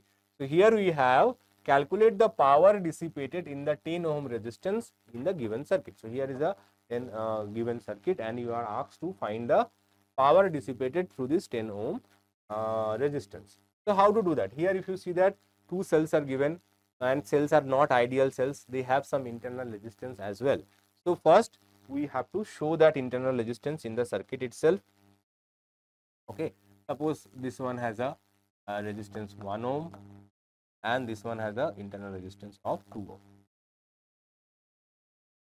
Okay, now obviously there one more part, which is imbalanced Wheatstone bridge. I am not going to do that in this session, because if imbalanced Wheatstone bridge is coming, that is complicated and requires a lot more practice than we are doing in our session today. If you really want imbalanced Wheatstone bridge, mention in the comment section below. I will post it a separate short, maybe 10 minutes duration or 15 minutes duration, only for the students who are interested for that. Okay, so if you want the imbalanced Wheatstone bridge, please mention that in the comment section below. Okay, now let's solve this question. So current, suppose current through this junction, this is very ideal circuit. So this is positive, this is so current is I am assuming current is being flowing in this direction. So say this current is I1. This is also positive, so this, say this current is I2. Now I1 coming from here, I2 is coming from here, and combined current is passing through this resistance. So total current, if this is I, then it must be I1 plus I2. That is Kirchhoff's current law. So Kirchhoff's current law should come automatically in your calculations. Okay, you don't need to do too much about it. So you draw the circuit diagram and you show the Kirchhoff's current law directly in the circuit. Okay, so I1 coming from this side, I2 is coming from this side, they must get added. So you get the total current I1 plus I2, right? Now, now what? Now we will basically try to find this current. So when we are going in this loop, what is the voltage drop across individual resistors? So here we have a 10 ohm resistor. So 10 I1 or 10 into I, and as I mentioned, we are going in the same direction of the battery. So first we will take this loop. This is my loop number 1. This is my loop number 1. So when we are using the loop number 1, this is the internal resistance. So this will be plus 1 into I1. So remember, whatever current is exiting the battery, same current has to come back to the battery as well. So no matter whatever current is exiting the battery, same current has to come back to the battery. So this is I1, means this will also be I1. So through the internal resistance, the current should be I1, and that should be equals to our EMF, which is 2 volt. Okay, because we are going in the same direction as the direction of the battery, then it will be equals to 2 volt. So 10, now let's put the value of I, which is I1 plus I2 plus I1 equals to 2, or we get 11 I1 plus 10 I2 equals to 2. This is my equation 1. This is my equation number 1. Okay, next is, now we will go in this direction, in this loop, and we will try to find again what is happening. So when you are going in this loop, okay, now if you see, again we are going in the same direction of the current sent by the battery, and if this current is I2, this current should also be I2, as I mentioned, right? So that means when you are going in this loop, first obviously this 10 and current is same. Okay, so this is my loop 1, this is my loop 2. Okay, so 10I plus 2I2. Okay, 2 into I2, and that should be equals to the voltage. That should be equals to the voltage 4. Okay, now again substitute the value of I, that is I1 plus I2 plus 2I2 equals to 4, or 10I1 plus 12I2 equals to 4. This is my equation 2. Now we have to simplify these two equations. How can we simplify these two equations? Multiply equation number 1 with 10 and multiply equation number 2 with 11. That is the easiest way to do it. Okay, so 10, multiply this one with 10, what we get? 110. So 1 multiply 10, subtracting 2 multiply 11. Okay, so 110 I1 plus 100 I2 equals to 20, and then we get 110 I1 plus 12 into 11, it will be 132. 132 I2 equals to 44. Obviously, we are subtracting, so minus minus minus. So this cancels, we get minus 32 I2 equals to minus 24. Right? So from here we get I2 equals to minus 24 by minus 32. Obviously, minus minus cancels. 4 6 ja 24, 8 ja 32, 4 3. So this will be 3 by 4 ampere. So I1 is 3 by 4.